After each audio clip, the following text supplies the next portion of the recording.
Previously on KAWAII-FI QUEST. So tell us what you want, what you really, really want. I'll tell you what I want. What I really, really want. Okay, this has gone far enough. Thanks for giving us a lift to the Dragon headquarters, Davo. I forgot how good this feels. Getting these little wings out there, expressing myself in the wide blue yonder. Oh, and you left that nice lady in charge looking after my store. I hate them. I really, really hate them so much. Look, Pistol Pete, we're flying!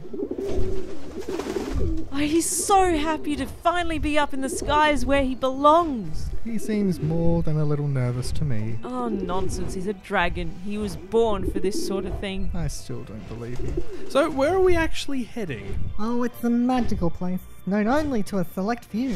Goes by many names, talked about in hushed and revered tones, and in Wyvern's Day magazine. Some call it the Plain of Dragons, but I suppose you'd call it the Fjords. That's right! The quest! What, to defeat the Demon Lord? No, to bring the dragon there. Pigeon. Dragon! Pigeon. Pigeon! Dragon. Up, wait. No, take backsies. Cusses. And I thought we were friends. Well. Hey, look up ahead, guys. Oh, it's so beautiful. And we need to describe it because we can't show you it. Whoa. What's that huge pillar? It stretches to the sky and glistens in the sun. Oh, that is the big house, the headquarters, the seat of our mercantile empire. It's also where Karen is. It's a skyscraper. Yep, it even has a Gold Bucks coffee house in the foyer and hot springs next door. It's very progressive. This is really impressive. I thought dragons just sat in their caves, lounging on piles of gold. What? No, the money wouldn't circulate. That would destroy the economy. We're not politicians. Oh! Sick burn! Ava launch! Tetsuo! Kaneda! Onita? It's over 9,000! Nani? Configure the language logic interface for Japanese. Wi-Fi. KAWAII-FI. KAWAII-FI Radio!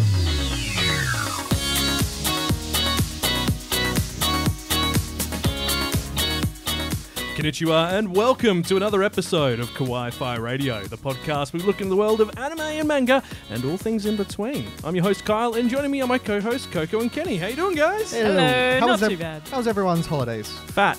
I'm very fat. You know what? I actually lost weight over the holiday Really? period. Yeah, I've lost a few kilos. Not scientifically possible. I lost weight and then I put it back on in the form of ham and delicious pudding. How did you... questions for later. I don't know, Well, you see, Kenny, I don't. She ran to the store to buy the ham, which I then stole off her and ate. Fair Which is enough. why He took the spoils of my exercise, but I took the exercise. Of his Yeah, spoils. well. Anyway, let's talk anime because we had a few animes to finish off before at the end of last season. Yeah, we did. For those of you who are new to the channel, make sure you listen to our anime awards episode, which was the last episode we did there. Check it out on YouTube. We've got a full complemented video. We've got a narrator. We've got credits. We've got video. We've got a audio. copyright strike. We got a copyright strike. Yep, that we got all the cool stuff. But believe it or Yeah. not, it wasn't for audio. It was for the Chica dance Yeah, sequence. the visual of the Visual of the Chica dance. I'm sitting there going, we purposely stripped the audio out. We're trying to promote your show, but sure. So now we had to re-upload and put a still frame of it in, and Yep. hopefully that doesn't get striked as Let's well. hope. Let's hope. But I digress. Check it out on our YouTube channel. If you haven't, please head over there. We could use all the help we can getting that channel up and running. You know, like and subscribe and smash buttons and We're okay. what you do. We promise. And frankly, check out prior episodes to give some context to the KAWAII-FI QUEST thing you guys have been hearing. Yeah, that is true. You do need context for yes, that. that will be getting a full package story mini episode in a couple of weeks' time as well. Once we hit the lucky number 13 of it, but we need to talk about Orisuki. Now, Kenny, you were a pretty good big advocate for this because we were like, oh, it looks like another generic harem. And then I caught a couple of episodes and saw the mystery and the glory of the villainous Bench-kun. Oh, my Bench-kun. goodness. I will And- never look at a bench the same way ever again. Every time I see a bench, I'm like, nope. I'm going to keep walking. I'm going to sit on some nice grass or something. Goes camping, looks at the side. Oh, Yeah, this is a lovely I didn't- location. I- oh, there's I a went, bench. I went camping recently, and I did Ooh. not sit on a single bench. Was it comfy though? Yes. Was the camping comfy? Oh, The first night, not so much. Oh. But the second night was. I think I saw a video you had of you feeding birds. I made friends. Yes. lucky. We have parrots here are they called 28s? I'm not a bird person. Yeah, at a certain point we stopped naming parrots and started numbering them. Yeah, I Apparently. think these are 28s, but it could be a 68 or a whatever. I don't know. Anyway, I don't think it's the next mostly number in that green. sequence. It's a It's 17. mostly green. The head is blue, and it's got a yellow collar, and they're amazing. Unless you have you a became- mulberry tree, and they eat lots of mulberries, and then perch above your car. Anyway, Yeah, I that digress. stains. So Orisuke was no. I need to tell you about my friend. your friend. Yes, I was just getting to it. So maybe I have a few friends. So, You got a flock of so friends. I woke up really early in the morning of this camp, and no one else was awake. And I was like, okay, so I might just wander around and see what's going on. 2 campsites away, there were 2 kids sitting down at the table, covered in parrots. Oh. I was like, I need to get in on this. Obviously, they're after the food. And the reason I got woken up in the first place was because I heard a little bit of fluttering above on my tent, and that was one of the parrots, and they had found the grapes that we'd left out and were going through it. So I went and grabbed the grapes, and I'm like, And okay, held them to ransom. and I got the grapes and I sort of waved them at some of them, and they sort of perched on the fence. I'm like, okay, so do you want this grape? Come and claim it. And they actually flew over. And I've got 2 scratches to prove it. And do too. they just sat and hung out on my arm after it had grubbed the grape and was just chewing at it as a parrot would. Okay. Fun Kawaii-Fi radio fact. Friends, if you ever wish to make friends with Coco, you must eat some birdseed. This is how she Well, makes friends, mostly with birds. Of the Avarian I variety. do like dukkha. You do like your dukkha. Birds are amazing too. counts. Anyway, we've digressed. Orisuke. Let's get back on topic here. So, Orisuke Yeah, the benches that I is, don't touch anymore. is a anime which the full name is Are You the Only One Who Loves Me? I think. Yes, and it turns out no. No, she's not. But it's a harem anime which likes to break the fourth wall and take the mickey out of it. It's pretty meta. It's It's very aware meta. of It itself. understands that it is a harem anime and wishes to have fun with that. It does have faults, as every anime does. There are things they could have done better, but it's still, for its entertainment value, was fantastic viewing. And pretty we funny. end the series on a cliffhanger, and the OVA is coming in summer this year, I believe. It's in the news, actually, which will finally tie up the whole story. Fantastic. So I'm quite excited for that. As in, there'll be another bench. Yeah, probably it'll end on a It'll Two be a benches will female war. bench, because this one's a male bench, and then they're going to have to find a some. female bench. I don't know where I'm that I going with found in this. trees. Shall we move right along? Well, Yes. let's talk about something that doesn't have an ending coming yet, which is Stars Align. Oh. So Stars Align was actually meant to be 24 episodes, and they found out the month before it was due to go to air already. Well, from what I've read online, they were already in production at this stage. That they'd been slashed to 12 episodes, and this is because it's an original story. So they weren't sure whether it would have a target audience that Yeah. would come to watch it. And See, when you think about it, the reason we see so many manga adaptations these years, and we don't see so much of what we had with Trigun or Cowboy Bebop, where it started out as an anime and then progressed to create a manga afterwards, is because if you've got a manga, you've already got an established audience you can reel into, basically get them into it. It's, financially speaking, a better opportunity for the publisher to do. And I wasn't even sure I would get into that one myself. It looks kind of like another sports anime, but it's very deep. It's more focused on the drama, and the ending for the first 12 episodes is a massive cliffhanger. And no one has, you know how in a school life anime, normally you'll find the parents are stock standard. You know, Well, they're either stock standard normal great parents or not there. They're they're like stereotypically normal. Normal in inverted commas. But these parents, I haven't met any child in this anime with normal parents yet. This has just made me think. We talk about isekais a lot on this show. Mm-hmm. And what about an anime about the family of someone who's been isekai'd. Yeah. Not their adventure, how the family deals with the fallout and trying to track the person down and get into the world they've been moved to. Ooh. I reckon that'd be amazing. I reckon there must exist a manga about this. Or a light novel. There's got to be something. I mean, there's a light novel about being reincarnated as a vending machine in the dungeon. There's got to be one about the other side. Would this isekai have occurred because of Truck-kun? I think Truck-kun's got to play a part. Yeah. But But there'd be no body. But then, Yeah. exactly. Oh, I see. So I mean, they'd find their bag there. No, that they'd that would be sad. Unless the It would be. parents and the family were like, oh, well, he ain't getting any deader.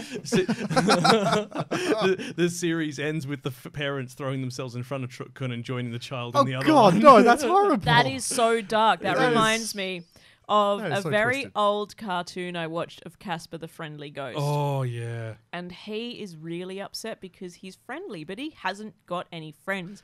So he he's a tries ghost. to end it. Yeah, I remember He's a seeing ghost, that. He's a though, ghost, so yeah. nothing works. That and it's is- just like, where can this go? That's This so is sad. horrible. It is. It is Okay. very sad. Anyway, Lighter he things. does get Back- friends, though, so it's to okay. okay, Happy back to the things, topic. please. Stars Align, at this point, we've got 12 episodes. I sent us down that rabbit hole. I'm so sorry. Stars Align had 12 episodes. It's about tennis, boys' soft tennis club, which is different from standard tennis. The ball's more like a squash ball as opposed to a proper tennis ball. So apparently it doesn't hurt as much when you hit, but it does still leave welts. I always found squash much harder and much more painful. Yeah, I I agree. always had the idea that squash was something I didn't dare try unless I was prepared to get hurt. Digressing. Okay. Back to Stars Align. It's about the soft tennis club. The club's going to be shut down. What a surprise. Yep. It's standard for club anime. So one of the boys recruits the transfer student who he actually went to middle school or primary school with, who's actually got really good reflexes. And he goes, oh, if you want me to join the club, pay me. Fair enough. Yep. He's not giving his time for free. Mutual advantage. It then becomes a story where the club is intertwined with the drama that's actually going on between each of the characters' home lives with their parents, their families, about the challenges they're coming up And against. although there are clear protagonists to this, all of the members are getting, even the non-members, even the girl who hangs out and watches them, they Yeah. all get their story told. Yeah. Yeah, it seems to be more of an ensemble cast kind of thing than what the trailers seem to show. And they fortunately haven't shoehorned anything like romances or anything like that. They tackle difficult Yeah. issues to do with like gender identity. Yes, I saw with, that, and- homosexuality and so on. It's really quite, considering what we're used to seeing in anime, it's nice to see them actually tackle these yeah, it's issues very, very for that community contemporary and properly. topical. It's And great. there's such a scale for the difficulty of the parents. Like you can see they've got everything from helicopter parents to To very absent parents. or and parents everything who in between. are wanting their child to do a certain thing despite the child's obvious Yeah. inability to do it. Yeah. It's really fascinating. Yeah, but it's the good. way it's been ended is clearly the mid-season point, and the creator of the show has said that there will be completion in some form or another. They've just got to figure out how to do it. Wicked. And it might be a We case put of our trust in them. yeah, it might be a case of like we saw with like The Expanse or Brooklyn Nine-Nine, where they go and shop it around to a couple of networks and see who's willing to pay for the second half of it. I'm sure hopefully- someone will pick it Yeah. up. Yeah. It's been pretty good. Anywho, we should talk about what we're doing today. And hey, if you're enjoying what you're hearing so far, maybe consider hitting that subscribe button. Yes, 'cause, if you just Man, you're getting that in early, aren't you? well, you've got to apparently. He has become one so- of them. Yeah, he First- always said he didn't want to, but look at him now. Yeah, do you know what I am? Yep, that's me. No, So it's not the at new all. anime season, and winter has indeed come. And you know what that Um, means? A and- massive slog through the Oh, new yeah. list. Yeah. And that means plenty of time to stay inside, get warm, sink into the comfort that is a couch and a That blanket, too.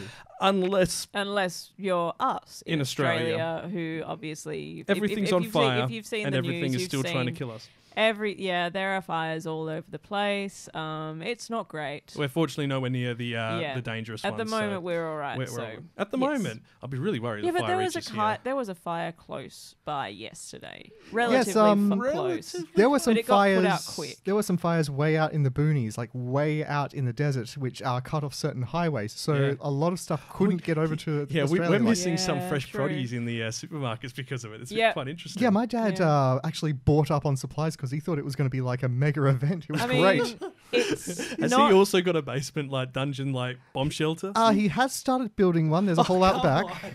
I believe everything you say. And honestly, stocking up in these You've met. situations may not necessarily be So, a bad idea. before we start cutting through the new season list, it is time to go to the anime news, and there's been a lot that has happened over the past month. Making headlines. Really? Sort of. Anime news.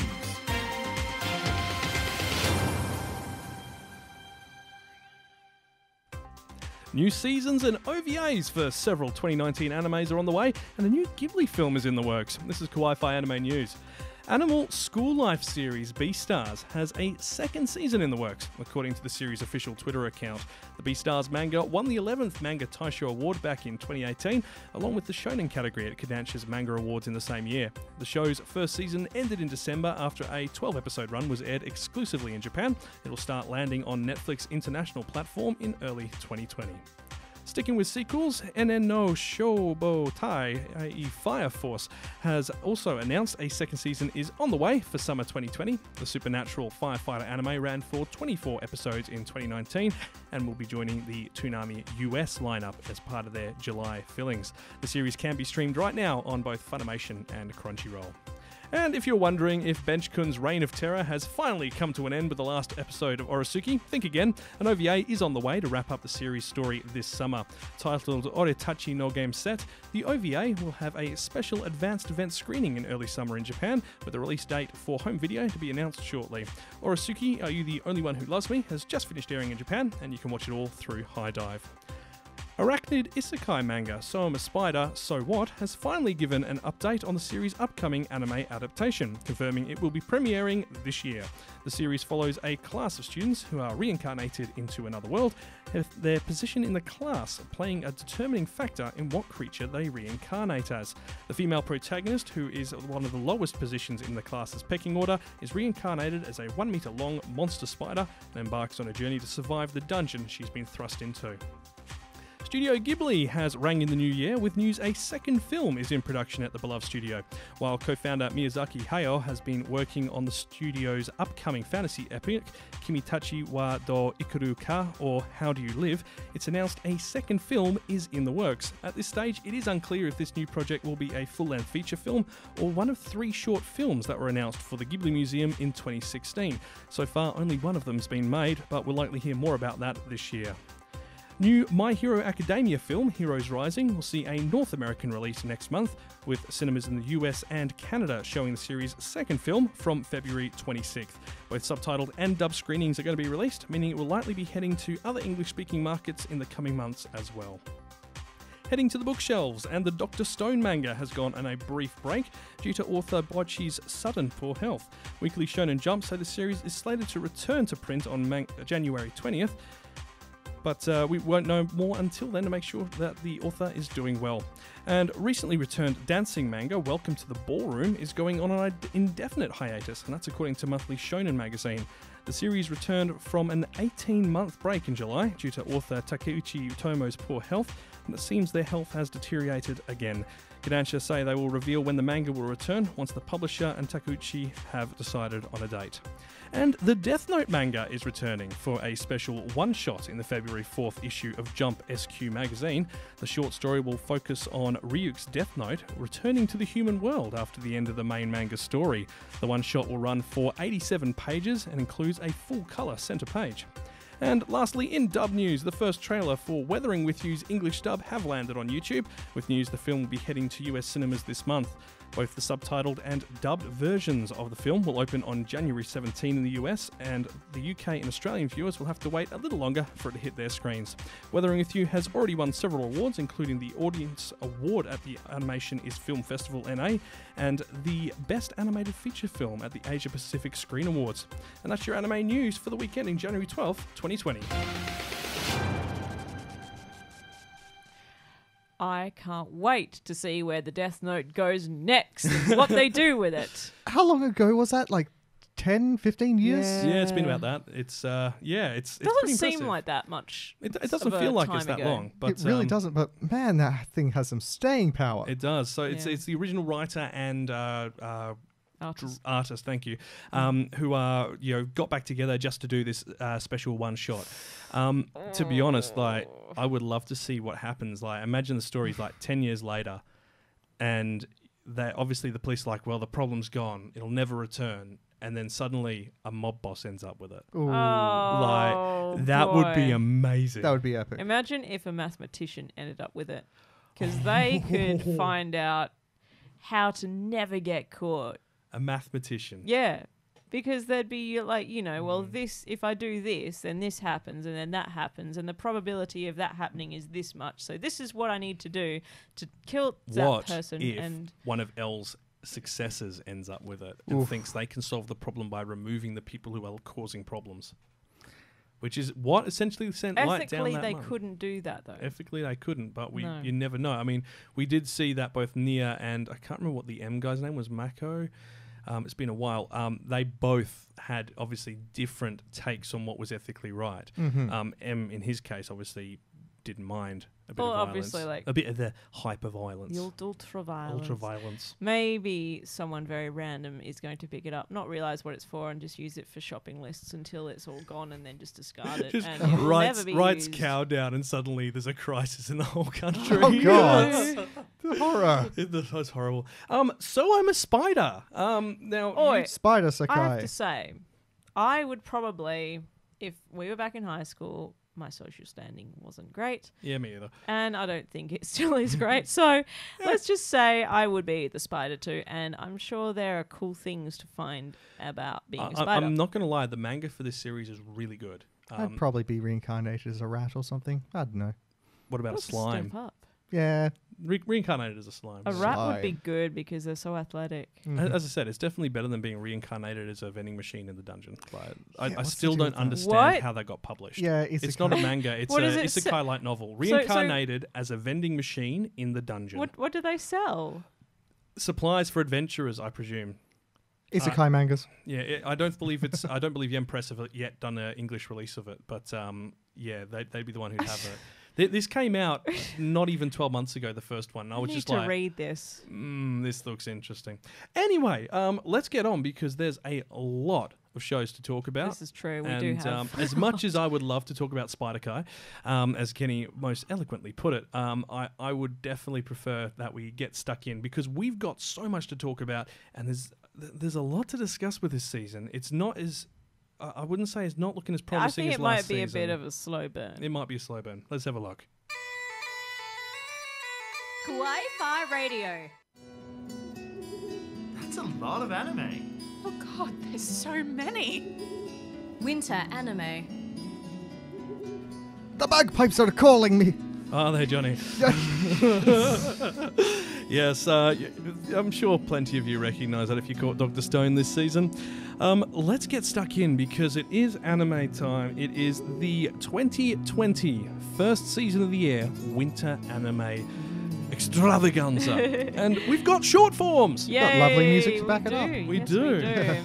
We've got a number of new short. Well, no, there's one that's coming back. Really. Well, yeah, actually, there's two sequel short form animes, which I'm quite surprised. Actually, we're used to short forms being one and done. Are you counting Isekai Quartet 2 and Room Camp? No.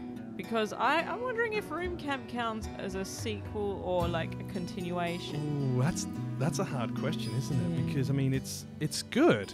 It's amazing, and the reason we like it is because of its connection with Yuru-Camp.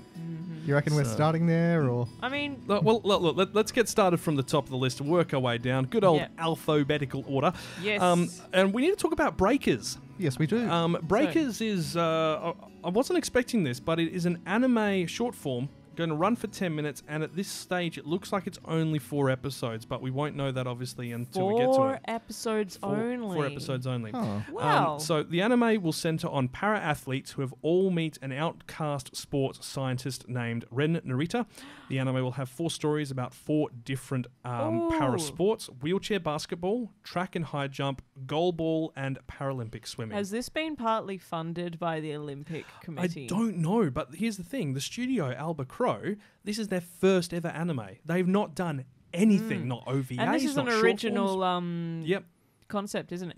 What a idea where it came fantastic from. issue to tackle as well. Thing is, I have no idea where we can watch it. I've been searching high and low. I think that the closest thing we found was like unofficial translation on YouTube, and that was Spanish. I think, Yeah, there was Spanish subtitles, but for the Japanese audio. So I do believe we'll be able to find it a bit easier once the Olympics are underway. Yeah. I expect this is actually promotional material for that. That is yes. my little theory going on the side. And speaking of the Olympics, I've just got 2 random fun facts. Oh, a little FF for us. I believe Coco's fun that facts. the medals are going to be made from recycled mobile phones. Yes, they donated are. by You're the kidding Japanese me. public. Yep. Yes.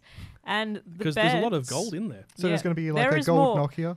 Apparently there is more gold in a mobile phone than if you were to just dig it out the ground. Like, percentage-wise, there is more gold in a phone than something of the same weight from the ground. Well, yeah.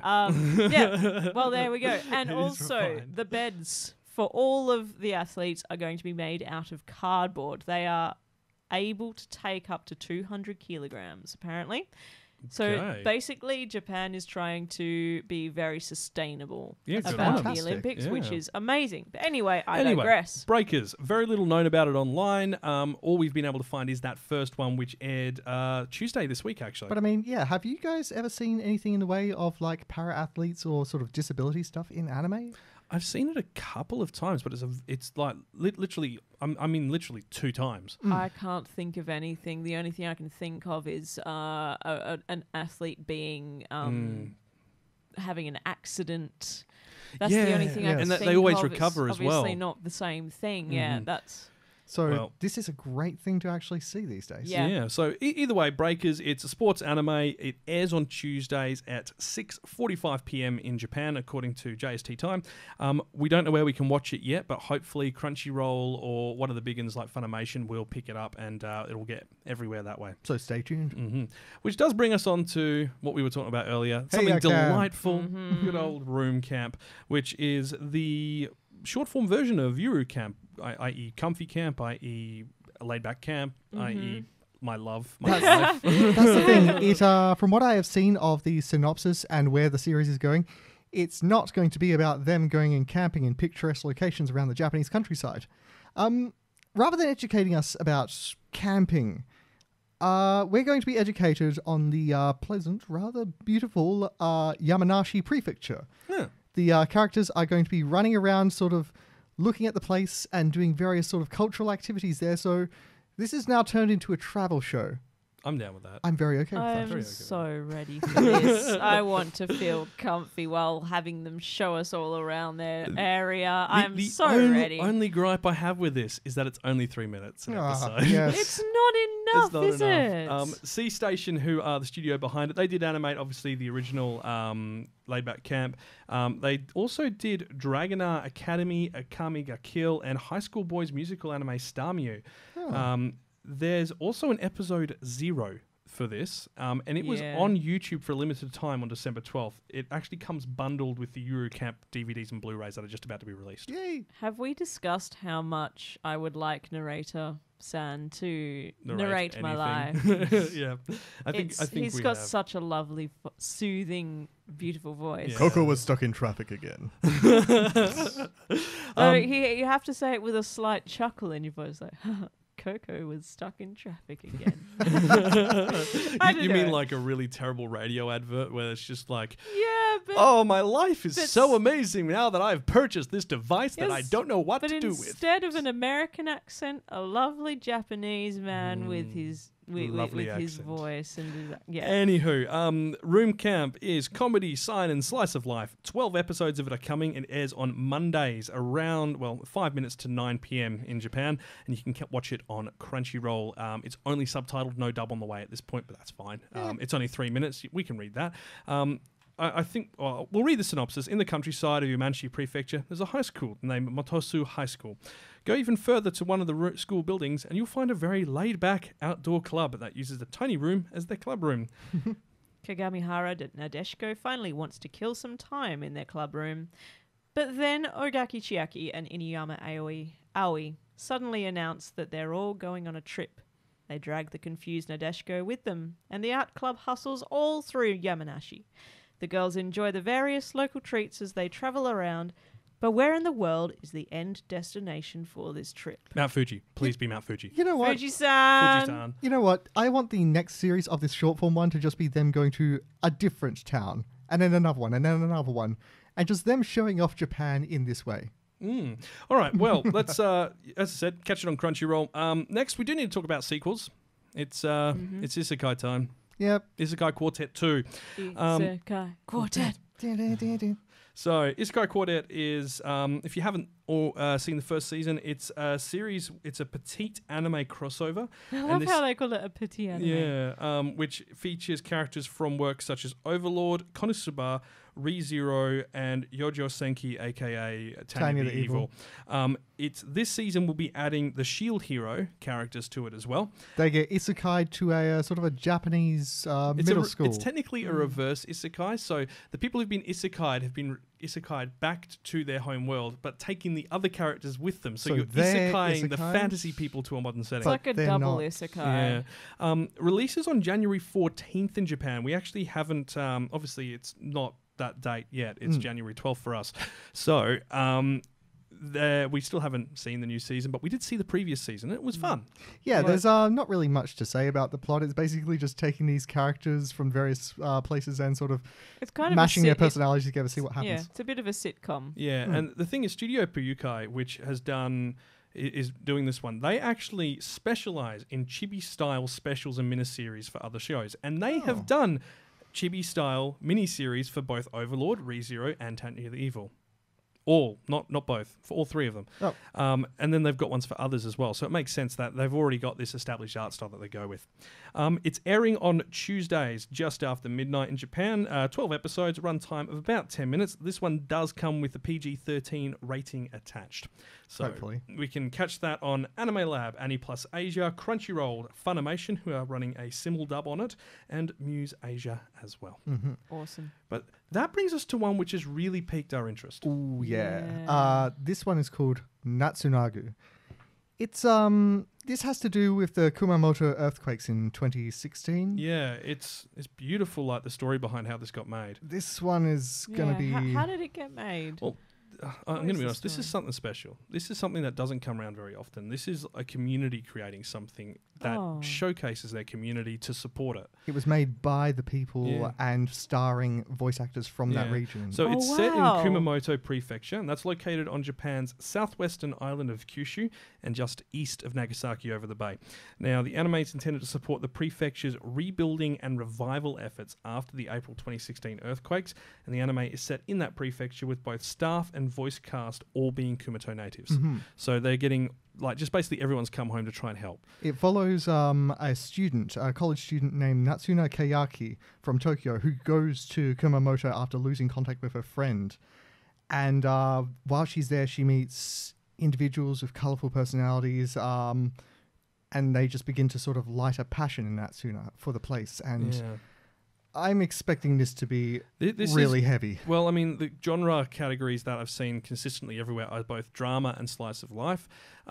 That latter part, I believe me and Coco were having a pretty intense discussion on how can you slice of life with drama at the same time. It's a bit hard, but slice of life's genre is actually a lot wider than I thought. I think slice of life is sort of to say that it's set in sort of like a very, very realism grounded world. Yeah. And what can get more real than something like this? Yeah. Well, it's meant to be that there are no stakes and no consequences, essentially. And that it kind of makes sense because it's about showing the mundane.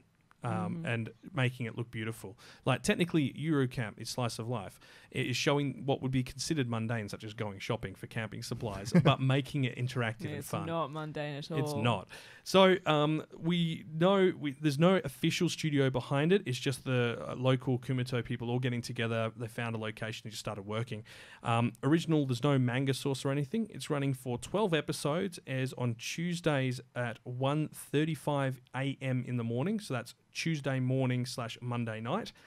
Runs for 5 minutes, but we don't have any information on who's actually going to be broadcasting it yet. The first episode is apparently already out. Once we find out more information, we'll probably put it on the Facebook and Instagram. Wonderful. Looking forward to it. We have reached the end. of our short form. No, we haven't. With Yatogame-chan's observation diary 2. You tried didn't to let cut me out. finish. I'm sitting there going, I totally love faked this show. You totally faked us out. I wouldn't cut this out. This is a hilarious show. It is. So it's a comedy. School life. This is from a Forcoma as well. Yes, it is. That's a 4-panel comic, yes? Yeah. Yes, Now- and basically after growing up in Tokyo, high school student Jin Kaito moves to Nagoya, where he meets Yatogame Manaka, a fellow student, who puts her Nagoya dialect on full display. With her cat-like appearance and unvarnished Nagoya dialect, Yatogame won't open up to him at all. So the cat-like looks is because people in Nagoya occasionally, when they're saying Do they have things, a twang? they have a twang which sounds almost like nyan, as Ah, in for a cat. that's interesting. They are cat people in They are cat disguise. people. Creators in Pack is one of the studios behind it, along with Saiti. Creators in Pack did Love is Like a Cocktail, which was really good. And they were involved in the second season of Bang Dream, the CG girl band one as well. That's I right, think yes. we tried to watch that, didn't we? Yes. We did. Yeah. So looking forward to this one coming back. 3 minutes a pop, 12 episodes. You can catch it on Crunchyroll, and it airs Sundays at 9:54 p.m. Very specific time slot there. Maybe it's after the news. But as I said, catch it on Crunchyroll. I'll be watching this. I like this a lot. Absolutely. Now we have some sequels, some shows returning with whole new stories. Only a Yeah. few to start with, but you know. It's interesting as well because some of these are like we've got ones which have been going for a while, and then we've got some which you haven't seen, any content in them for like 8 years. I know, right? And then suddenly, wow, we've got everything. Including a certain scientific Railgun T, Season 3. Ooh, I'm excited for this one. I'm Yeah, not gonna this lie. looks good. So Mikoto Misaka and her friends prepare for the Daihasei Festival, a 7-day athletic competition between Esper schools. How do Espers equally or equitably do anything? this? I don't. I'd say by and- their ranking. Yeah, I don't know, because their power sets differ immensely. If you just have them doing sort of like an endurance run around a track, Yeah. I think Misaka is going to have our remote lady beat. Yeah, Maybe. No, I don't think so. Anyway, Academy City opens to the public for the event. Usually it's closed. But with the whole town abuzz, no one notices when trouble stirs behind the scenes. What a surprise.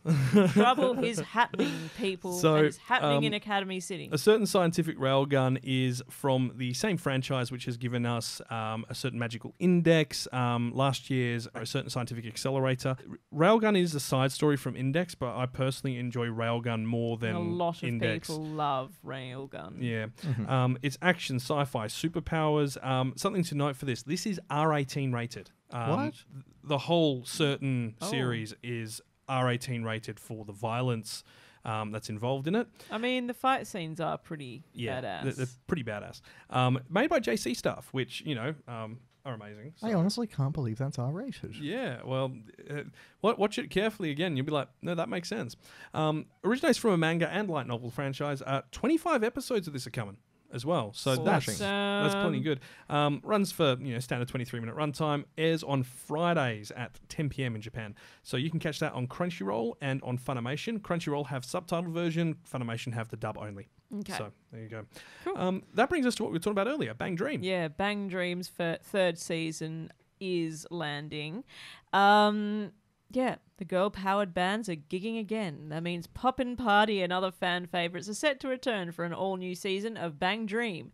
Now that Kasumi and the rest of Poppin' Party are taking charge of their own show, the sky's the limit for their rockin' musical ambitions They're really laying and the heavy. dreams of stardom. But they'll have to contend with other bands looking for their big break, and their friendship will be put to the ultimate test as they rock their way to the top of the charts. Now, Bang Dream is, by many in the anime community, seen as almost a spiritual successor to K-On!, except that it relies very heavily on that 3D idol animation for the performances, Yeah, and that can be was very jarring. Yeah, Yeah, if it you're kind not of goes used to from it. your sort of traditional animation format to suddenly we're in CG land. Yeah, and it's a very obvious change. I think it's part of the reason I haven't really tried watching it yet. I've got it sitting there in my to watch list over on Crunchyroll, but not Crunchyroll, High Dive.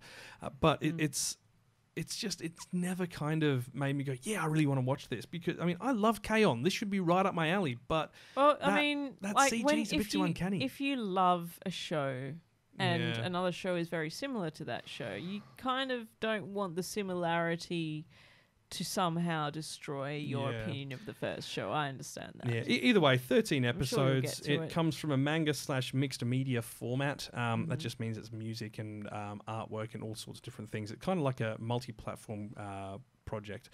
Studios Sanzigen, who are known for this as well, and airs on Thursdays, 2300. You can catch that on High Dive. This does bring us to one, you know how we were talking about, obviously, with the Olympics. This is one that ties in directly as well. Yes, that is Haikyuu to the Top. This is a volleyball anime. It's huge. This is really cool. This is huge. What is the volleyball scene like in Japan? Do we know? I don't know, but it's a sports anime, so we're the gonna sport find out. succeeds. And this one has kind of a similar plot line to Ahiro no Sora. The main character is very, very short-statured, and so she... she's an unlikely competitor to us. Oh, He, not she. Oh, apologies. I read the name misread. Yeah, you read the wrong Hinata. one. Yes, both names. That's There's what so always many confuses Japanese me. names that can be used both ways. It's a boy. Yes, Shoyu Hinata. He revives a volleyball club at his school that was about to be shut down. Oh, really? Yes, it was a club about to shut down. I'm glad. Wow, what you else could we rocked use up. to drive the plot forward? this And then just it's going to the Nationals after that, of course. So. Is this just an epidemic in Japan? It Just is, clubs are being apparently. shut down left and right, cats and dogs living together, mass hysteria. Is it the Nationals? Are the Nationals there? Yeah. Yes. Are they? Yes, he vows to surpass his rival, who is like the national champion, Kageyama. And after graduating from middle school, he joins Karasuo High School volleyball team, only to find that his sworn rival is now his teammate. Oh no, what do? Yep, and they work really well with one another. This is the 4th season. I think there's been almost 70-something episodes of this now. And the season 4, this one here, is going to be in 2 parts. 25 episodes, the first 13 of which are airing this season. The second part will air in July. So a bit of a split there. Production IG, you might recognize that name from Pokemon and many other big-name animation productions over the years. From a manga, you can watch it all on Crunchyroll, and that airs on Saturdays from 1:30 a.m. Saturday morning, so Friday night, Saturday morning. I think that's all of the sequels done. We haven't actually got too many this season coming back, which is it's it's a shame, but it's also kind of makes sense. We'll be right back in a moment.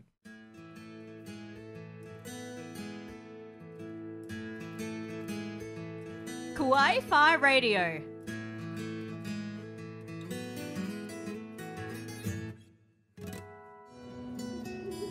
That's a lot of anime. Oh god, there's so many. Winter anime. Ah, the sound of owls hooting. Hoot hoot. Hoot hoot. We're in Australia, we don't get that. Oh, we do get owls, but not really where we are. What are they doing out there in the dark? I don't know. Our owls don't exactly say hoot hoot. They say, what are those kookaburras laughing at? The smugglers. And we actually had some kookaburras going absolutely berserk the other day as well. They were mocking me for my swimming shorts. Yes, definitely. Okay, it's time to talk about the new shows that are landing and on air right now this season. There is a lot, as there always is every season, but unfortunately, there's not a lot of good. We have to watch to find out. We but have this been is like first spoiled impressions. last season. There was an abundance of great storytelling last season.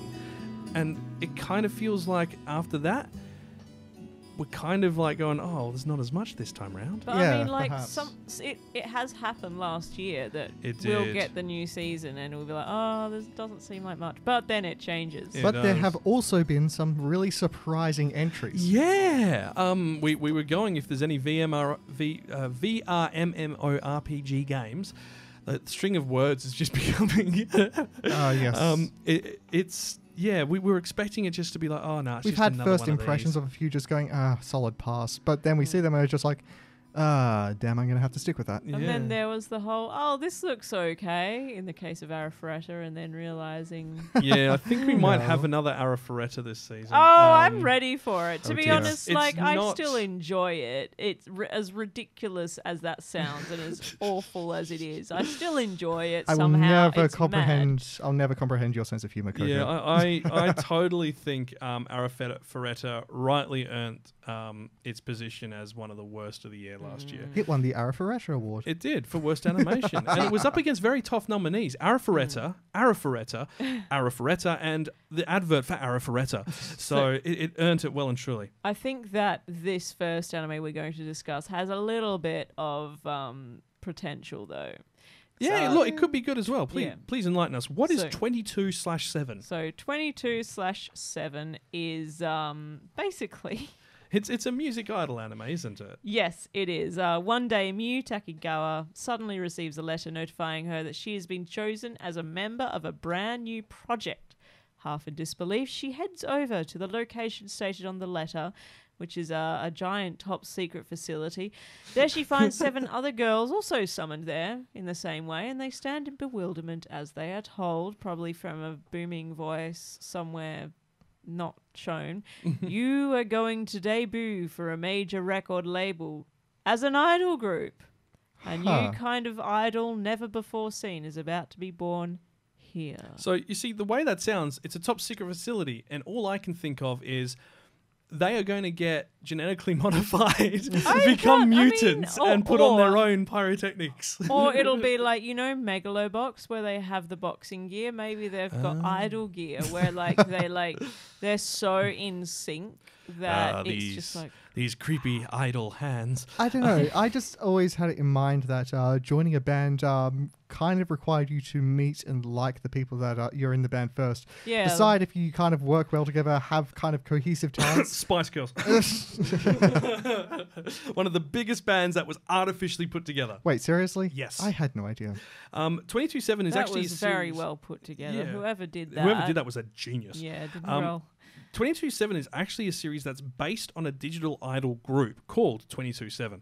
Obviously from 24/7 Similar minus to 2. Gorillas. Yeah, sort of Gorillas-esque. The thing is that, which put me off it, is that I can... this is always my concern with idol anime. One, the culture around idols in Japan is not necessarily healthy. And 2, they tend to, as we said with the Bang Dream one, rely on that sort of uncanny valley CG, and it always kind of breaks the story for me because it takes me out of the moment, and that's my concern. Now, the thing is that from what I've seen, this doesn't look like it has CG in it. And that's piqued my interest. I've went, if it's an idol anime which is doing it in a genuine way, and this is, I mean, if this is for a digital idol group who have no backstory, this anime becomes the foundation of that music group's backstory. That's true. When I saw the preview, my thoughts were, it's too pretty for me to not want to watch it. I just want to give it a go. It's Sparkly. A1 Studios. It so, is, I mean, which, you know, they've done makes some good perfect stuff. sense because I'm pretty sure A1 is owned by Sony through Aniplex. It means that they're already deeply ingrained in the music industry with it. Absolutely. There is an OVA already planned for the 13th episode. Oh. It is called 22/7 8 + 3 =? If you've seen any of the artwork for this, and if you're on YouTube, you'll see it on the screen as it is. There's only 8 people, which suggests at the end of the series they're adding 3 new members. Wow. So, you know, 8 + 3 It is reminds obviously me- 11. It reminds me of that group, that male group in Japan where there's like 20-something. The one that's founded by like the wrestler, ex-wrestler, and he's now a politician. Something Yeah, like that. that's the one. Yeah, very cool. Yeah, Kenny introduced us. Yeah. Anyway. the thing is about 22/7, it's on everything. It is on Anime Lab. Crunchyroll are getting it, but they're delayed by 30 days. Every Funimation subsidiary has it, including Funimation, Anime Lab, all of Wakanim. So that's Wakanim, Germany, France, Nordic, and Russia. And it's a simulcast as well. So they're Wicked. really pushing this. Like, this is clearly a big deal for them. Like, this is something they have a lot of faith in. Cool. It airs on Saturdays at 11 p.m. in Japan. 12 episodes plus an OVA. No rating on it or anything, so hopefully should be G-rated. Or we haven't received we'll Western ratings for it yet. Fair enough. That brings us to A Destructive God Sits Next to Me. Yes, What? this one is You a called me comedy what? school slice of life anime about a Chinibyo. I think it might be more than one. I think this is going to be Outburst Dreamer Boys, but not as fun. We'll see. It's Japanese title Boku no Tonari ni Ankoko Hankaishin Gai Amasu. It's comedy. It's josei instead of shonen or shoujo. So it's designed for female adults. Just like what is it? The shonen and seinen. Yes. It's the seinen equivalent of the female genre. School slice of life. No rating by EMT Squared, and They have done something last year. What did they do? have done a lot of bad things. Assassin's Pride. Oh. Renai Bokon, aka Love Tyrant, white eyelashes, pink hair. Oh, no. And no. the creme de la poop. The Master of Ragnarok and Blesser of Iron Oh, really? Oh, Yeah. my God. This is why my expectations are low. I mean, Chinibyo animes are always a little frustrating and cringy Yeah. for me. If this one is made by them, I think I'm just Yeah. going to lose my lunch. Now, look, this could still be good. They do have other things on their list which have good ratings. Yeah. The problem I is mean, all the ones that are the most popular have the worst ratings. and this seems like it's going to be a sitcom. I just Yeah. hope it's about more than ridiculous situations and reactions But to them. here's the thing, like, because it's being tagged as josei, this makes me quite intrigued because josei manga often portray realistic romances as opposed to the idealized romances we get in shoujo mangas. So why it doesn't have romance written in the title? Why is it in this genre? We're just going to have to We're gonna have to watch it find and out. Find out aren't we? Manga actually began in January 2013, and there are 10 volumes out already. So it's a weekly, which makes sense. It follows the story of Seri Koyuki. He's a high school student who tries to avoid strange people because he knows he will just end up being the straight man to their antics. Enter Kabuto Hanadori, Kyoku's classmate who has Chinibyo, second year middle school syndrome or 8th grade syndrome, and claims his eye patch seals the god of destruction alter ego. Everything about Hanadori exudes the need for a straight man to keep him in check, and sure enough, Kyoko gets dragged in. Now, this is on Crunchyroll. It starts yesterday, January 11th, Saturday nights at 9 p.m. We're unclear on how long this is as well. It hasn't been an official episode length given out, but at this stage it's likely probably 12 episodes based on the information we have at hand. Always a safe bet. As we mentioned, EMT Squared on manga, typical runtime of 23 minutes, and no rating as of yet, but that might get updated in the coming days.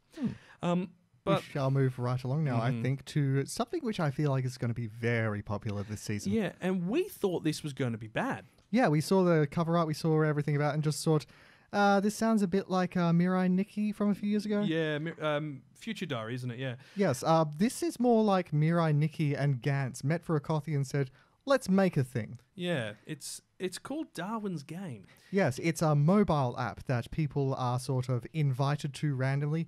So an unknowing Pseudo Kaname is invited to try out a mysterious mobile app game called Darwin's Game, but later realizes that he's in for more than he's bargained for when he finds out there's no way to quit the game and he is fighting for his life. Now, rating information on this is not available, but based on the hour-long first episode we watched last night, this should be M or R for the amount of violence. I mean, it's fairly bloody. It's pretty heavy. intense. The Yeah. themes and issues are a bit whoa. It does look like Future Diary. The manga is apparently very popular. And Nexus, who is the studio behind it, did Comic Girls, Rakudai Kishin no Cavalry, and last year's Grand Belm. Hey. Now, Grand Belm I wasn't a fan of, but I'm not a big fan of magical girls anyway. It wasn't my cup of tea. Fair enough. But I thought it was pretty. Yeah. It was pretty. I'll give it that. One thing which did strike me straight away watching it is how far apart the characters' eyes are. Yes, you kept They're mentioning just that. a bit too far apart. I found the character art style very, very similar to Persona, actually. Yeah, no, that's a fair There call. was some kind of a weird similarity between them. But I will give it this, the art for it looks beautiful. The flow of movement in combat situations. is very nice. Yeah, this one will run for about 11 episodes, I believe. It airs on Saturday. Bang on midnight, Ooh. Japan Standard Time. The origin is a manga. And you can catch this on Anime Lab, Crunchyroll, Funimation, High Dive, and all Wakanim. That'll never get old. Never. No, I don't think so. Now, this... I like this next one. This I- next one looked utterly nuts. I don't know what to make of it. It does. We're going to have to watch it to find out, really. This is called Dorohedoro. And I look at it and I go, someone had something else in their system when they came up with this idea Yeah, and like- the art style. It is out of this world nuts. I say just... Especially the opening Oh sequence. yeah, just take a look at the opening. It will not tell you what you're getting involved in, and at the same time, it'll tell you everything you're getting involved in. In a city so dismal, it's known only as the Hole. A clan of sorcerers has been plucking people off the streets to use as guinea pigs for atrocious experiments in the black arts. In a dark alley, Nikaido found Kaiman, a man with a reptile head and a bad case of amnesia. To undo the spell, they're hunting and killing the sorcerers in the Hole, hoping that eventually they'll kill the right one. That's a way to go about it. Yeah. But when N, the head sorcerer, gets word of a lizard man slaughtering his people, he sends a crew of cleaners into the Hole, igniting a war between two worlds. I'm the cleaner. So last season we had a guy with a gun for a head. Now we have a guy with a lizard for his head. Yep, basically. Just half the lizard. I wonder if he can regrow parts back. Yeah, I because of the wonder lizard if the genes. lizard head is because of the spell. It looked interesting to me. This is by Mappa. Oh, So okay. that's aka Dororo, Yuri on Ice, Terror in Residence, Rage of Bahamut, Banana Fish, Kids on the Slope. I love Mappa, but Mappa have also made some stinkers. Garo, all of them. To the Abandoned Sacred Beast. Oh, that wasn't a Grand Blue stinker. Fantasy. Hang on, Kakaguri, Grand the Blue- gambling and torture school one. Grand Blue Fantasy, that's not the one. That was the one last season which we dropped. We had the second season of, which is adapted from a video game. Yes. Mappa, as a general rule, their artwork is beautiful, but it depends on the source material. And the good news is Dorohedoro is good source material. It's wacky source material. I have no real words to offer for this. I can't even actually make a determination if it's good or not yet. Well, yeah, because we can't watch it yet. It is exclusively on Netflix Japan starting January 13, i.e. you tomorrow. know who we're going to have to talk to about getting the password Yep, for Netflix again. I'll get Ord on the line. And, good old Netflix Japan and VPN is how we do. It is M15 for violence, adapted from a manga. 12 episodes expected at this point, but because it's Netflix, it might go 10, 15, 13, whatever they decide is necessary. Airs this Monday at midnight. It's Monday night midnight. So Monday night, Tuesday morning. Action, comedy, horror, fantasy, seinen. And as they say, it's set in a gritty world of hellish design. It manages a healthy blend of comedy and lightheartedness with death and carnage, taking plenty of twists and turns while following the lives of the Hole's residents. We'll have to. It just sounds great. We'll have to watch it. I'm really excited. So a place called The Hole. I think I've been there. Where'd you find the orb in the hole? One thing at a time, please. So we are moving on now to Eizouken niwa tewo dasuna. Or, Keep your hands off Eizouken. thank you very much. Okay, I've seen the first episode of this. I've seen the first episode of this too. So have I. I wasn't sure beforehand. I am on this train. I am so am bloody so happy. on this This train. is fantastic. Oh, It's a visual feast. the animation for it is wacky and weird, but whoa. Okay, summary we should go on to. Yes, definitely. Asasuka Midori wants to create an anime. Don't we all? Yeah. But she's way too disheartened to make that first step by herself. She's not very socially apt. But by pure chance, she meets Mizusaki Tsubame, an up-and-coming socialite secretly dreaming of becoming an animator. She doesn't have the ability to do it by herself. She's in a kind of a helicopter parent situation herself. Yep. Together with Midori's money-loving best friend, Kanamori Sayuka, the energetic trio slowly work towards making their ultimate world a reality. And this is one of those shows where they blend character fantasy with reality. Mm-hmm. It is amazing. It's, for one thing, I will actually point out with this, in the first episode, they're showing footage from an actual old-school Miyazaki movie in the Yeah. background. Yes. And the main character How did is... they get approval for that? I reckon they just went, hey, Mr. Miyazaki, can we use a bit? And he's just like, yeah, sure, so what? He's This anime was not a mistake. He's a remarkably chill dude. I could actually see him, signing off on It that. just reminds me of the interview when he was talking about his cat. And he's like, look at you. You have no schedule. The cat's just lying and rolling around. I wish I was the cat. That would be great. What I really loved, there were so many things I loved about this first episode, but when she goes, I want to make an anime about this building, being the campus building that they're on, I would too. It's built on a river. Everything is on different levels, not in line, kind of like an Escher artwork. It's amazing. There's something about this world. It's colourful and sort of semi-futuristic in a lot of ways, but it's also really dysfunctional, not just kind of unplanned, and has a kind of an old, faded, lived-in feel, which makes it feel very realistic. Would you like to know why? Please. The director... Firstly, this is by Studio Science Sarah. That doesn't sound that you'd know it, but you should know it because they did Ride Your Wave. Oh, they did The Night Is Short, Walk On Girl. Oh. They did Devilman Crybaby. Oh, their list is short. There's 3 others on there, but they're not as well known. But the list is short, but all of their stuff is utterly nuts. Yeah, those are kind of giants in the anime community, especially Devilman Crybaby. That was on Netflix not so long ago. I mean, Night Is Short, Walk On Girl, and Ride Your Wave are more sort of like, I guess you could call them cult films. Like they're a very specific art style. They play a lot with the colors and with movement and with light trails and so on. But they're beautiful films, and this has got a similar art style. And one thing I love about it is that each of the main characters, all 3 of them, have a different design language to how they're made. Yeah, it's fascinating. There's consistency in sort of the design way of them, but they all look very individual. Someone has seriously sat down and went, okay, this one is going to, what was the name of the friend who was the money-loving? Kanamori Sayake. Yep. She has very much design language which kind of comes from like Kill the Kill, Promare, anything that Studio Trigger would do. With she reminds me of the protagonist from Kill the Kill, She does, hey. She really does. No. Hang on, sorry. Migasaki reminds me of the protagonist. She reminds me of the antagonist. Yeah. But it's really good. I really enjoyed it a lot. We will definitely be watching this one. You can catch it on Crunchyroll, and it's based on a manga. Airs on Monday nights, 10 minutes past midnight. So I'm pretty sure, because if memory serves me right, is Monday night is Tuesday morning. It is, because remember they go an hour past in their time. Yeah, that's right. That's right. If that's how if you've grown up with that, it would make perfect sense, wouldn't it? And frankly, that's the opening musical number for that show. I am struggling to get it out of my head. Yeah, that's really catchy. The Case Files of Jula Richard, or Hasukisho Richard Shi no Nazo Kantai. This looks pretty cool. This to me feels like this season Sherlock. Yeah, I think we found the Sherlock anime. Yeah, I mean, we've already got Kabuki Show Sherlock, but this is just another one adding to the list.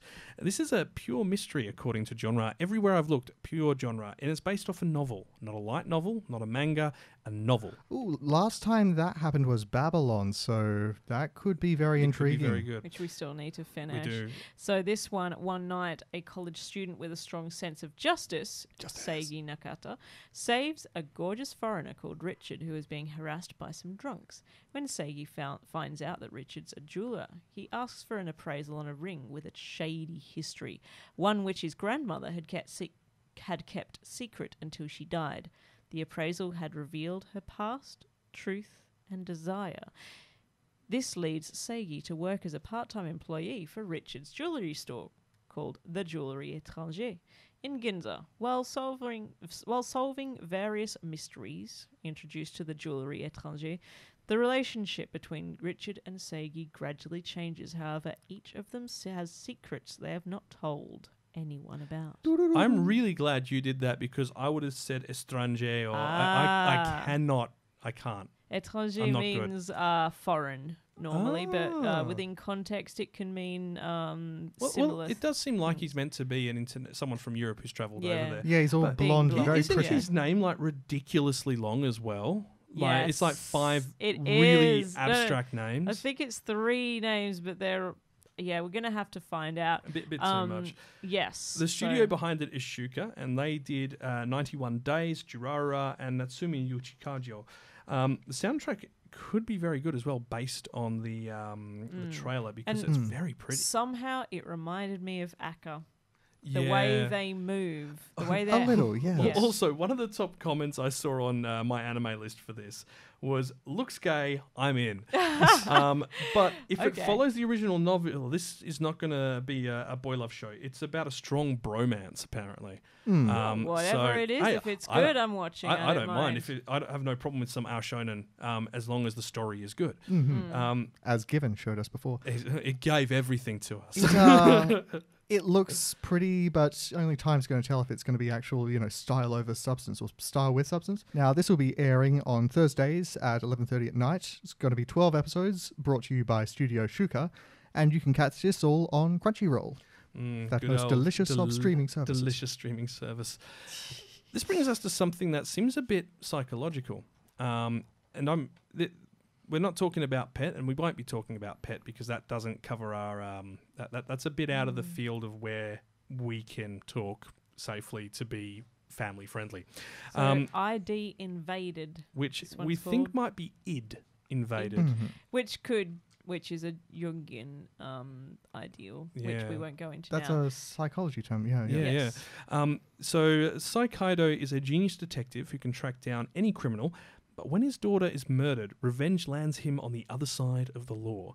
Now in prison, he helps the police solve mysteries using a system that invades a person's identity. Little by little, a trail of blood forms, and it all leads back to his daughter's murderer. Ooh. It sounds fascinating. It's definitely going to be that sci-fi supernatural mystery. Woo. Yeah. I wonder what the rating is going to be eventually, because there isn't one yet. There's no rating for it as far as like G, M, MA or anything. From what I understand, it might be M, but there's very little information on official ratings at this point anyway. Visual style is, it looks very intriguing. It kind of reminds me of Human Lost in a way. We haven't had a chance to actually go and watch that yet, which was a film earlier last year, but it's very unique. It's got a very kind of oppressive, mysterious kind of atmosphere to it, which I kind of dig. It sounds like something that could be really captivating. I'm for this. It does look like it's going to be exploring people's psyches. It has been in production since June last year, and it is original. It's a complete original series, this. So there is no manga it's based on. However, as part of production, they started releasing a manga, and that started in October. Awesome. So, yeah, we'll pretty have to cool. catch that. So this should probably run for 23 minutes. There will be 13 episodes. It is by Studio Naz, and they did Anglemois, Hamatora, and the next show on our list as well for this season. And you'll be able to catch this on Anime Lab, Funimation, Hulu, and all of Wakanim. And of course, it airs on Monday at midnight. So that'll be Tuesday morning, Monday night. Tuesday morning, Monday night. Yes. Yes. True. Cool. Which brings us to our next one, also by Studio Naz. Infinite Dendrogram. Initially, my thought was, can we not? Yeah, And now my thought is, can we please? I have two things. Two things I have to say about this, okay? All right. Firstly, this is everything I have ever seen before in an isekai. It's got a few dozen cliches in the first episode alone. And it looks like the little brother of Sword Art Online trying desperately just to be just like Big Brother. It isn't anything startlingly original. It isn't even making self-aware jabs at the kind of the isekai genre. Okay, second thing I have to say, this isn't terrible at all. It's in fact pretty entertaining. I like it. The characters are great, and I want to see more of this show so much. I know. It's also one of those... So it's the same principle as Sword Art Online, where there's a helmet you put on, like a nerve gear or whatever they name it in this, and that literally plugs you into the game in that VR environment using your brain and not moving your bodies. This time they're not trapped in the game by an evil guy with nefarious intents. Actually, it's 2 years after the game launched. Yes, it's... So there's plenty of high-level players, and he's just a noob who's come in. Yeah, he's just being introduced to this world, which requires a bit of suspension of disbelief, but it's great. Yeah, now this is based off a light novel and a manga. Light novel first, manga came second. Anime Lab, Funimation, and Wakanim, all of Wakanim will obviously be airing it. And once again, Anime Lab and Wakanim both owned by Funimation, so once they get the full rights, it goes everywhere. The story is in the year of 2043, Infinite Dendrogram, the world's first successful full dive VR MMO. I see what they did there. Because What happened to the unsuccessful ones? Sword Art Online. Oh, yeah. Was released. In addition to its ability to perfectly simulate the 5 senses, the game promised to offer players a world full of infinite possibilities. 2 years later, soon-to-be college freshman Reiji Mukadori is finally able to buy a copy of the game and a headset and start playing, with some help from his experienced older brother Shu and his partner Embryo. Now, we'll get back to that because that confused us to begin with. Reiji embarks on an adventure into the world of infinite Dendrogram. Just what will he discover and encounter in this game world known for its incredible realism and infinite possibilities? Now, initially I thought Embryo was a person when I read that. It's like, oh, okay. No, the Embryo is an item every player has, which is an assistant. Yes. And it's sort of like an egg they get when they first start. Like Mega Brain to Widget, the World Watcher? No. That's going back pretty far. I would say more like Gur is to Zim the Invader. Like it's a minion, if you will. But you get an egg like at the start of the game, and it can turn into any type. And they're like, it might be an undiscovered type. Of course, he's going to be an undiscovered type. This is an isekai style show. At the start, when they were showing the various kind of types of embryo jewels that you can get, it's they showed one which can turn into a castle. I'm just like, I dig it. I want that one. One was like transport, and it shows a horse, and then the next flash is a tank. You're like, hang on, what game are we in? Yeah, it's got the whole fantasy genre going on in this world. But then his big brother's avatar, who is a bear, has a giant light machine gun. Yeah, a Gatling gun, wasn't it? Yeah, with a drum behind it.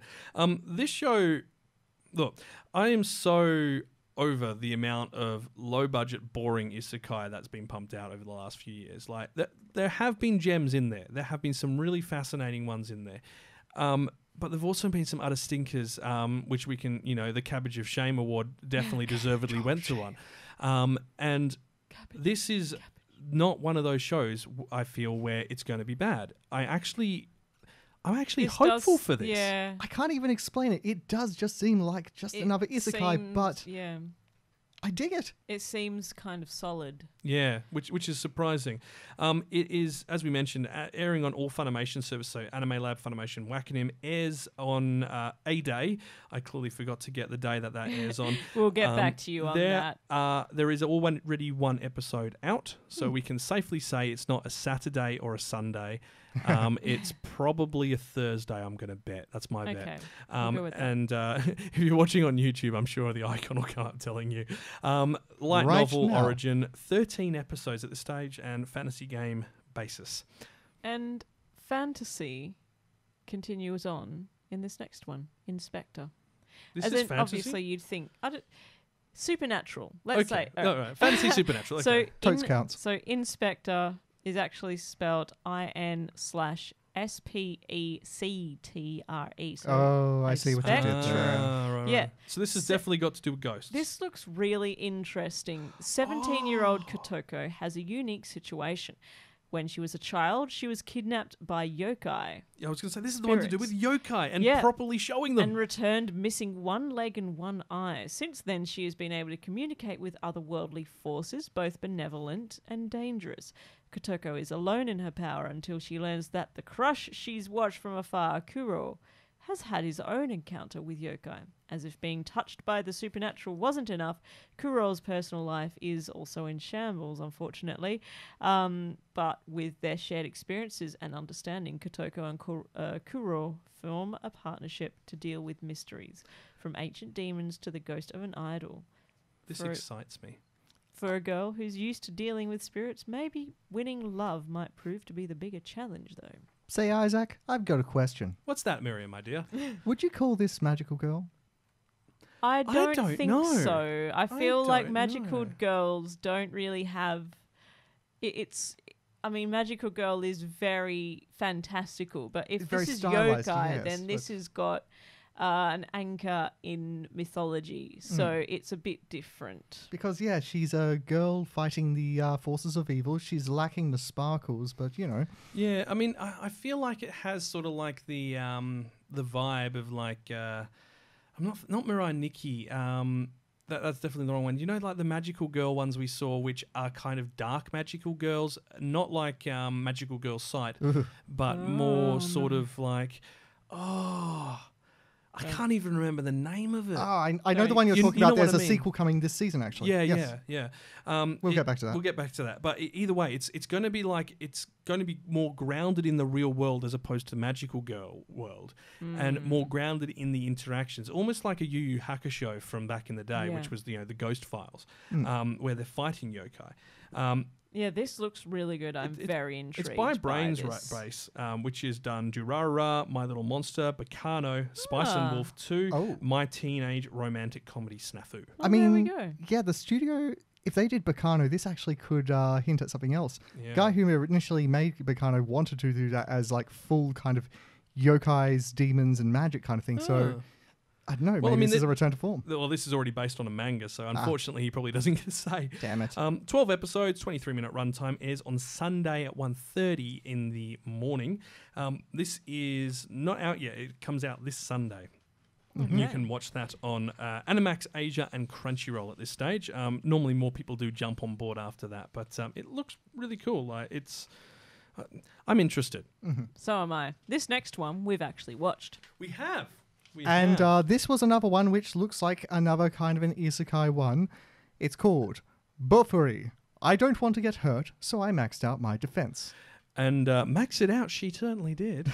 This is, I'm going to be honest, this is comfy. Yeah, it is, isn't it? I'm clearly lovely. a sucker for the comf. Is this now just a kind of a crossover genre, isekai / comfy? I think so. Ever since Booksekai, it's kind of worked. Keide Honju is invited by her friend Risa Shiramini to play a virtual reality MMO game with her. This is, the same old Sword Art Online, whack on a helmet and, lie on the bed still.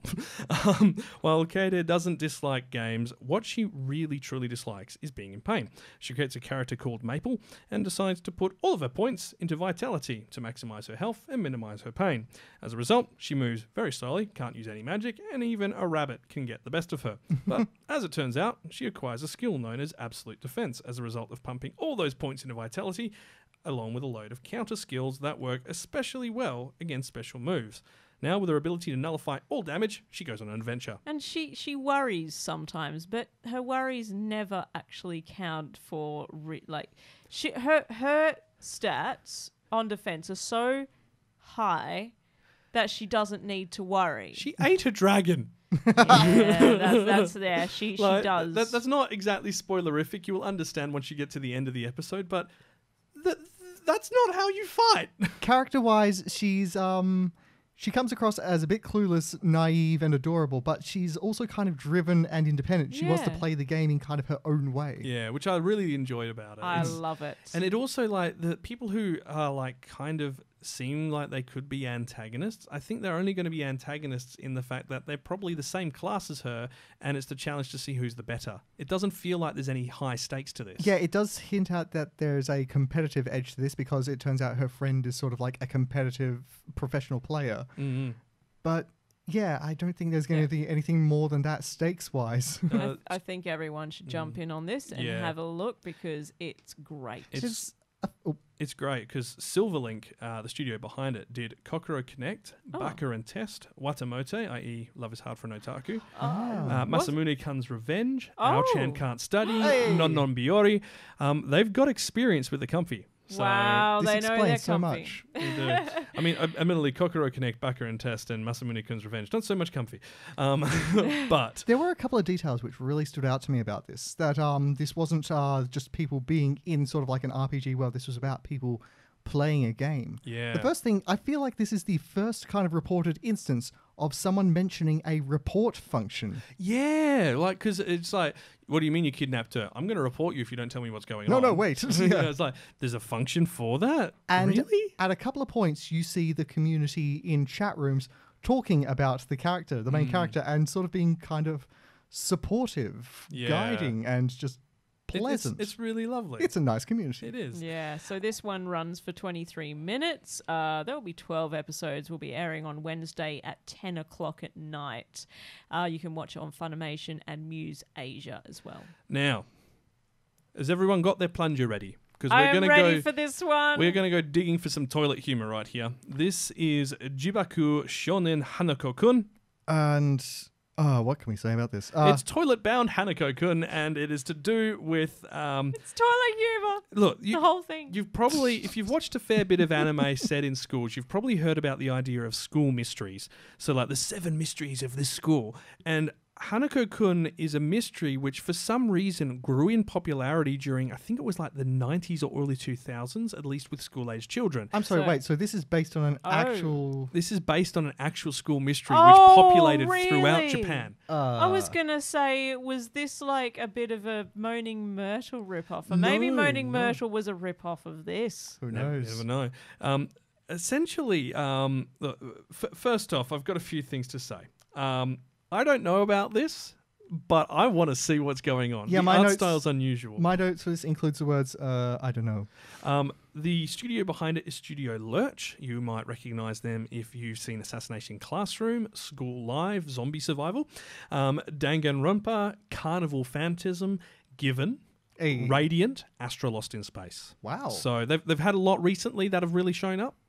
But you know, they've proven that they can keep that consistent art style throughout a series. I don't know. It's the art style for this looks nothing like any of those ones. This is very unique looking. I'm not a highbrow person.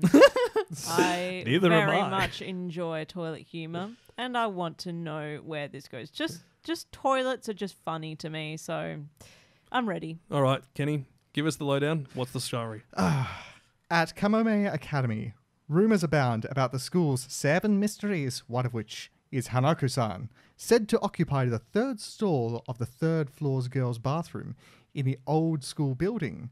Hanako-san grants any wish when summoned. Yashiro Nene, an occult-loving high school girl who dreams of romance, ventures into the haunted bathroom.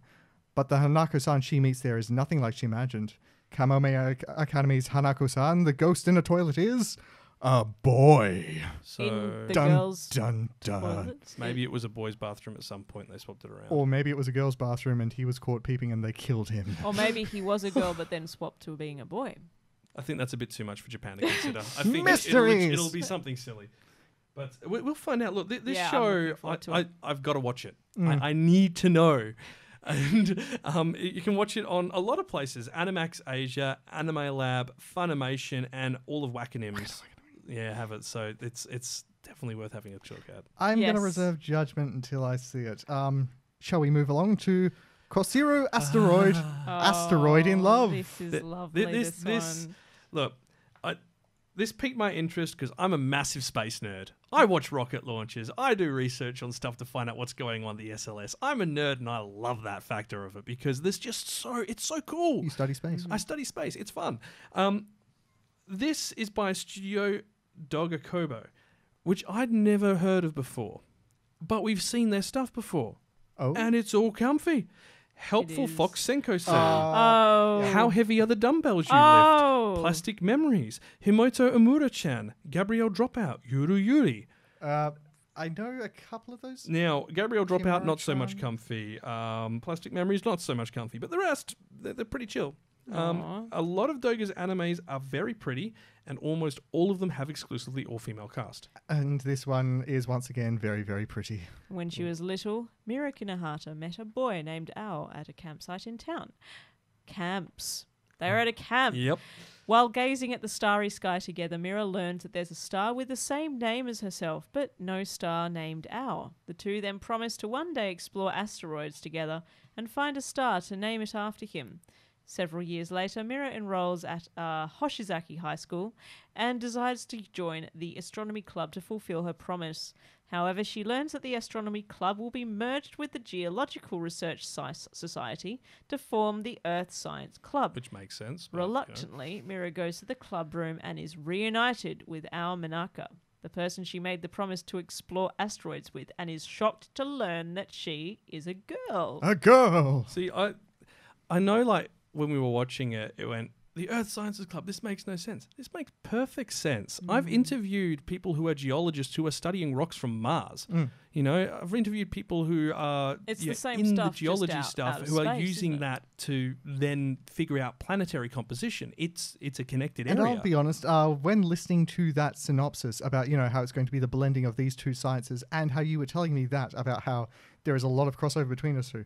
I was figuring this was going to be a little heavier on the educational side. Japan trying to teach us the thing. Kind of no. This is more just pleasant. It's just pleasant. Look. This is going to be. This is the Comfy Camp Astronomy edition. That's what it feels like so far from that first episode. There's no really high stakes. The club isn't at threat of being closed down, which is, you know, a great starting point. I mean, there is internal politics of the geology club wanting to do more than the astronomy club, and they're wanting sort of equal numbers. But when you think about it, her target is perfect for both of them. An asteroid, it's a rock, and it's in space. Couldn't get a more perfect crew to work together on it. When you think about it. That's true. This airs on Crunchyroll and Funimation. It's based off a 4-koma manga, i.e. 4-panel manga, which is lovely. It's comedy school, slice of life, PG rating, airs on Fridays at 8:30 p.m. in Japan, and it's running for 12 episodes. And the next one we're talking about... Japan. Two-day dragons. I'm a little uncomfortable about this. Drifting dragons. Look, there is some connotations from this. Yeah, let me read the summary first. So it's time to see what the dragon tastes like. The crew of the airship Queen Zaza, or Jaja, makes their living hunting dragons a valuable source of medicine, oil, and food. What does that sound like? Succeed, and the reward is riches and all the meat they can eat. Fail, and all that awaits them is a messy end. Follow the grand hunting and cooking adventure of the Queen Jaja as they chase dragons across the sky. Should we point out the obvious connotations? Yeah, that's the thing. I have two things I want to look at about this. Do tell. On the one hand, this anime kind of speaks to me on a personal level. I would like to know what a dragon tastes like. Half the reason I loved watching the old school Jurassic Park movies was as I always wanted to know what chopped and buttered dinosaur would taste like. Depends what they've like, eaten. What does a stegosaurus taste? Imagine tail taste like? Stegosaurus is vegetarian, right? Yeah. Well, then that probably tastes pretty good, like grain-fed. Like that's grain-fed lizard, grain-fed crocodile. What else were you thinking about this, Kenny? Well, I've got the exact same concern, and I'm going to put this very clearly. Hang on, wait. There is a very clear correlation between hunting dragons and whaling. This is a Japanese cartoon about hunting giant flying whales with harpoon guns. Yeah. I'm uncomfortable. The way that, this is just awkward. I'm sorry. It's look, I appreciate what they're trying to do, but it's a cool concept. But I feel like you need to be. The aesthetic is very whaling. There's just so much. I mean, last year we had what was it? Rifle is Beautiful. Yep. Which was about a high school club learning how to shoot. That made me a touch uncomfortable as well because... now, you see, the thing about Rifle is Beautiful is that as a concept and what they wanted to do, it was fine because it was about girls who wanted to learn how to do professional shooting for the Olympics. Yeah, the sporting kind of event. The issue is that they then got involved with promoting it with the NRA. Yeah, they were funded partly, weren't they? They did events and the NRA took them out to a shooting club and all that, like all the female voice casts and all that. And it just kind of, at the time, it was inappropriate because this information came out literally a week after a mass shooting. Of which there are many in America, and it's a very just issue. from knowing that situation, then showing something which is being aired in anime, which is generally your demographic of 13 to 25, is where a lot of these younger student style shows are aimed. Not necessarily who watches it, but it's where it's aimed at. Yeah. Because I'm 30 plus and I watch those shows. It doesn't matter. It's ageless. But that's their demographic. That means they're thinking like we're thinking about our demographic, and we think that demographic would like to know about guns. Yeah. This is. Yeah. I mean. It looks it looks fantastic. It looks like it's going to be a very sort of... Looks like a great concept too, doesn't it? Very Drifting Dragons, not the gun one. Yeah. Something to point out as well. Precise. Drifting Dragons manga, very popular. Very popular. But the studio behind it also, which is I'm quite happy about this, is Polygon Pictures. Hey. I.e. Aijin, Knights of Sidonia, which I just discovered is getting a third season, apparently. Oh, yes. I need to confirm that, but I've seen it listed on several sites now. When's that coming? Blame Human Lost, and Levius, which was the sort of pseudo CG boxing one that Netflix made last month. I saw think bits of that. That looked it all intense. landed in December. Look, this is available on Netflix as well. Polygon seems to do a lot with Netflix, and it's worldwide, and all of it landed on January 9th. So you can watch the entire season. What's that? 3 days ago? Oh, yeah. okay. So, I mean, yeah, worth checking out. Yeah, worth checking out. So 12 episodes, Netflix everywhere. Go do it if you want to try and find out what Dragon tastes We're like. going to watch it too. Oh, yeah. We'll see how, I mean, because it looks like a cool concept. It's just a bit, awkward. I'm sure we'll get past it if the story's good. Yes. It's always the way. Exactly.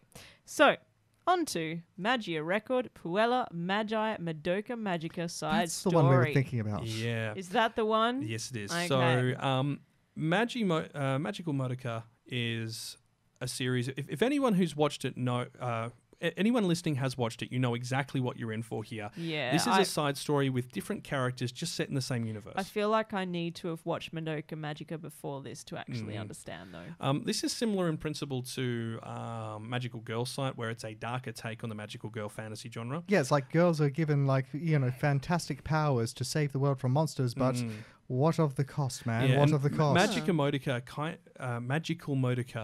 kind of started this trend. There's at least in the animated format. It's been around in the manga format for quite a long time, but this is based on a video game, I believe, originally, and that kind of led them to creating the series and so on. And it says that in exchange for a fulfillment of a wish, the magical girls keep fighting. Yeah. Yeah, but Iroha Tamaki can't seem to remember her wish. She can't. It's gone, so she's not sure why she's fighting. But she continues to still fight without knowing why. Then a rumor begins to spread among magical girls that the magical girls can be saved if they go to Kamihama, which is Kamihama City, the city where the magical girls and Uwasa are gathering. The story of Iroha Tamaki in search of her lost wish thus begins. Now, this is a show which... I haven't watched Madoka Magica yet. It's on my list. I definitely need to check it out. It sounds fantastic story-wise, and visually, just some of it looks absolutely bananas. But this makes me intrigued to know more about the world that it's set in. Because as far as I was aware, Madoka Magica and the films that followed the series kind of finished the whole thing. It put everything to rest. Pretty much. And all I know is it's about magical girls and that there is, real danger on the lines. And, as we've said many times... That's a man's head. I believe there's a scene with that in, the first few episodes. Oh, really? I believe so, it's yes. that serious. So the thing is that they said, I became a magical girl, but what did I wish for?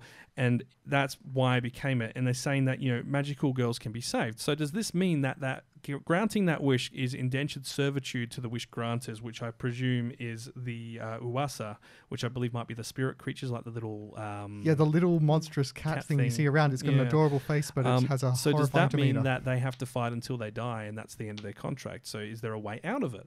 Appears to be the case. It brings up a lot of interesting possibilities. Drama, magic, psychological thriller, 13 episodes, airs on Sunday mornings just after it hits midnight. And you can catch that on Anime Lab, Annie Plus, Crunchyroll, Funimation, High Dive, and Wakanim. Now, I'm excited about this. Oh, yeah. I need to talk about this at length, but we don't have time, so I'll make a video at some point. This is Sorcerous Stabber Orphen. Now, that name might sound familiar to some of you out there. It might. If any of you watched Toonami back in the 90s and early 2000s, this will have piqued your interest. This is a 25th anniversary to commemorate the Sorcerous Stabber Orphen novels, which were running from 95 through to, I think it was 2004, and then there's been intermittent novels since then. The original anime of this has the same name, and it ran from 98 to 99, and I saw this over the years on... what was it? Cartoon Network was the equivalent we had over here, who had the Toonami block. That's right, and Cartoon Network was on Foxtel for a very long time. Yeah. And it's by Studio Dean. That's Konosuba, Seven Deadly Sins, Sakamoto Desuga, Fate Stay Night, and Is This a Zombie? I should probably clarify that because the previous adaptation was run by JC staff. And Konosuba has done the opposite. They started at Studio Deem and are now with JC staff. So it's kind of funny how they've clearly got very similar art styles, and it's just kind of sat well together. So the story. I'm gonna give the quick lowdown because I know the story quite well. Oh, please. 6 years ago, at the magical school known as the Tower of Fang, an accident happens. An orphan sister gets turned into a giant dragon monster thing. She then disappears, and 5 years later, he's then out hunting for her, and she reappears. And he wants to change her back. He doesn't want to kill her. That's the whole thing about him hunting her. She becomes known as the Bloody August because the event happened in August, and she then proceeded to attack several towns. And the dragon has been looking for the sword of, I always struggle with this, Boltanders. I want to make sure I don't say something else to do with sport implements and hands. So the magic user Azalea, his sister, has now been known as the Bloody August, and all of the magicians from the Tower of Fang are trying to take it down, including Orphen's teacher, a guy called Childman, because it was evidence of his own failings, because he was there observing. Orphen was known as Kurlanselo, and he was a young magician who is super powerful. He was one of the best students they ever had, and he quit the Tower and the Institute to go search for his sister, and discarded his name and went by the name Orphen, which he said he wouldn't claim his name back until he had saved his sister. Dramatic. The story order that this is in, compared to the original series, is much better. I think we have a Full Metal Alchemist Brotherhood on our hands, where they take the original story and do it in the correct order and make sense of it. Whereas the original series from 98 to 99, it ran for 2 seasons, it was like 50 episodes. It kind of gets a bit disjointed because they've just picked specific arcs from the book. And so you'd have 3 episodes here on one arc, and then it seems like a couple of months have passed, and there's another arc, and then there's another arc which doesn't fit in the timeline quite.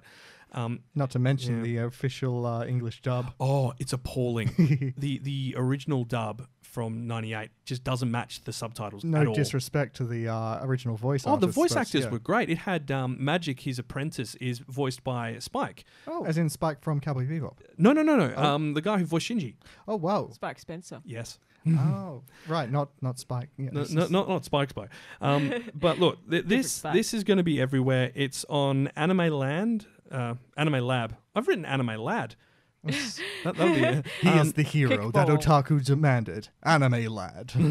So Anime Lab, Funimation, which is doing both a simul sub and simul dub. So it's meant to air with both at the same time, and all of Wakanim. Once again, it's the Funimation groups all together. This airs on Tuesdays at 11 p.m. at night. 13 episodes, but there's potentially going to be more coming as well. Studio Dean, PG-13. Just be aware that some of the jokes are dated. So there'll just need to be a bit of translation between times and cultures. Fair enough. So, talking about a time-traveling historical person who has travelled in time forward to present day and has been reincarnated as a dog called Cinnamon. This person is none other than Oda Nobunaga. The warlord. Yes, that's right. I went there. In the one-of-a-kind samurai general reincarnated as a canine comedy, Nobunaga perishes at Honnoji as in history and reincarnates in modern-day Japan as a dog named Cinnamon or Cinnamon. He's a Shiba. He's so cute. Yeah. Other Warring States-era warlords, such as Takeda Shingen, eventually join him. Also, as dogs. Different breeds.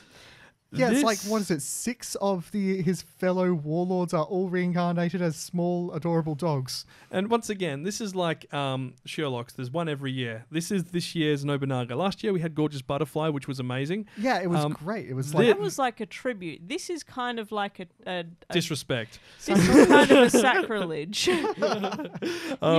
Studio signposted behind this. They did Kingdom's 3rd season, and they're a subsidiary of Pero Studios, who you might recognize from Lupin and all that. So they've been around for a while. I had no expectations for this, but it was great.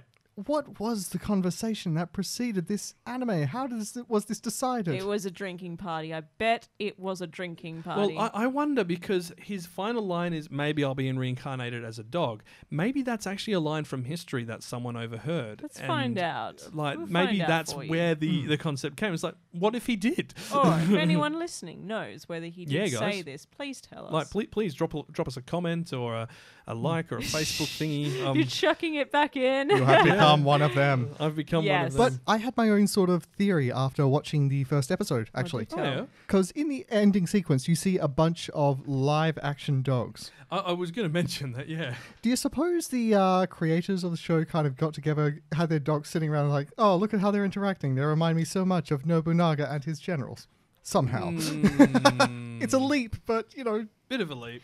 I still believe that the squirrel is the person that killed him in the past life. Has anyone ever heard of this idea of using chickens to retell historical events? I'm not going to go any further, but No, I've never heard of this, and it sounds utterly nuts. I don't think I should discuss it here. No, you because should one not. of the things is on our list to not discuss. So, anyway, moving on. Moving right along. We need to talk about Oshiga Budokan Itekuratan Shinu. Yeah, or I want to watch this. if my favourite pop idol made it to the Budokan, I would literally die. Kyle, I had no idea you felt that way. I do. The story centers on a woman called Eripio, who is an extreme idol fan. She is wildly enthusiastic about Minor, the shy and lowest ranking member of the minor underground idol group Cham Jam. Cham Jam. Jam. That performs in Okayama Prefecture. She gets so wrapped up in her love for Minor during a particular performance that she has a major nosebleed. Eri will continue to give her complete devotion to Minor until the day she can perform at Budokan.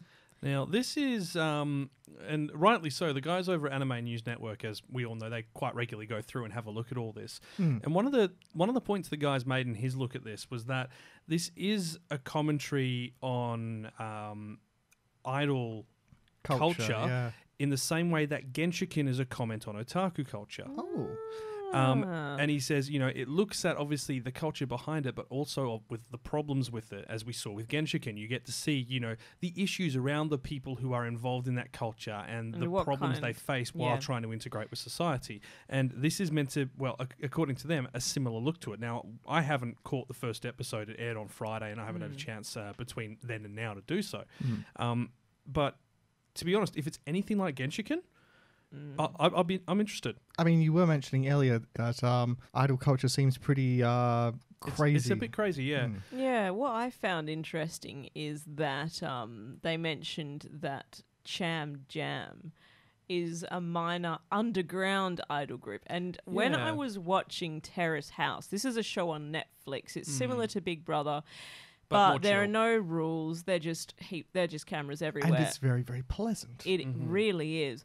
One of the members was a performer in an idol group, and they had she had one of her concerts in this place that didn't seem like a pop star would perform in. But that's the thing, like my sort of idea of an idol is like a slightly different thing to a pop star, but I still don't really know what it means, so I want to find out, and Yeah. hopefully maybe this will help. Well, animation's done by, studio is 8-bit. They did Reincarnated as a Slime, Infinite Oh. Stratos, Encouragement of Climb, and Stars Align. So, there you go. So this one runs for about 23 minutes, and there will be 12 episodes.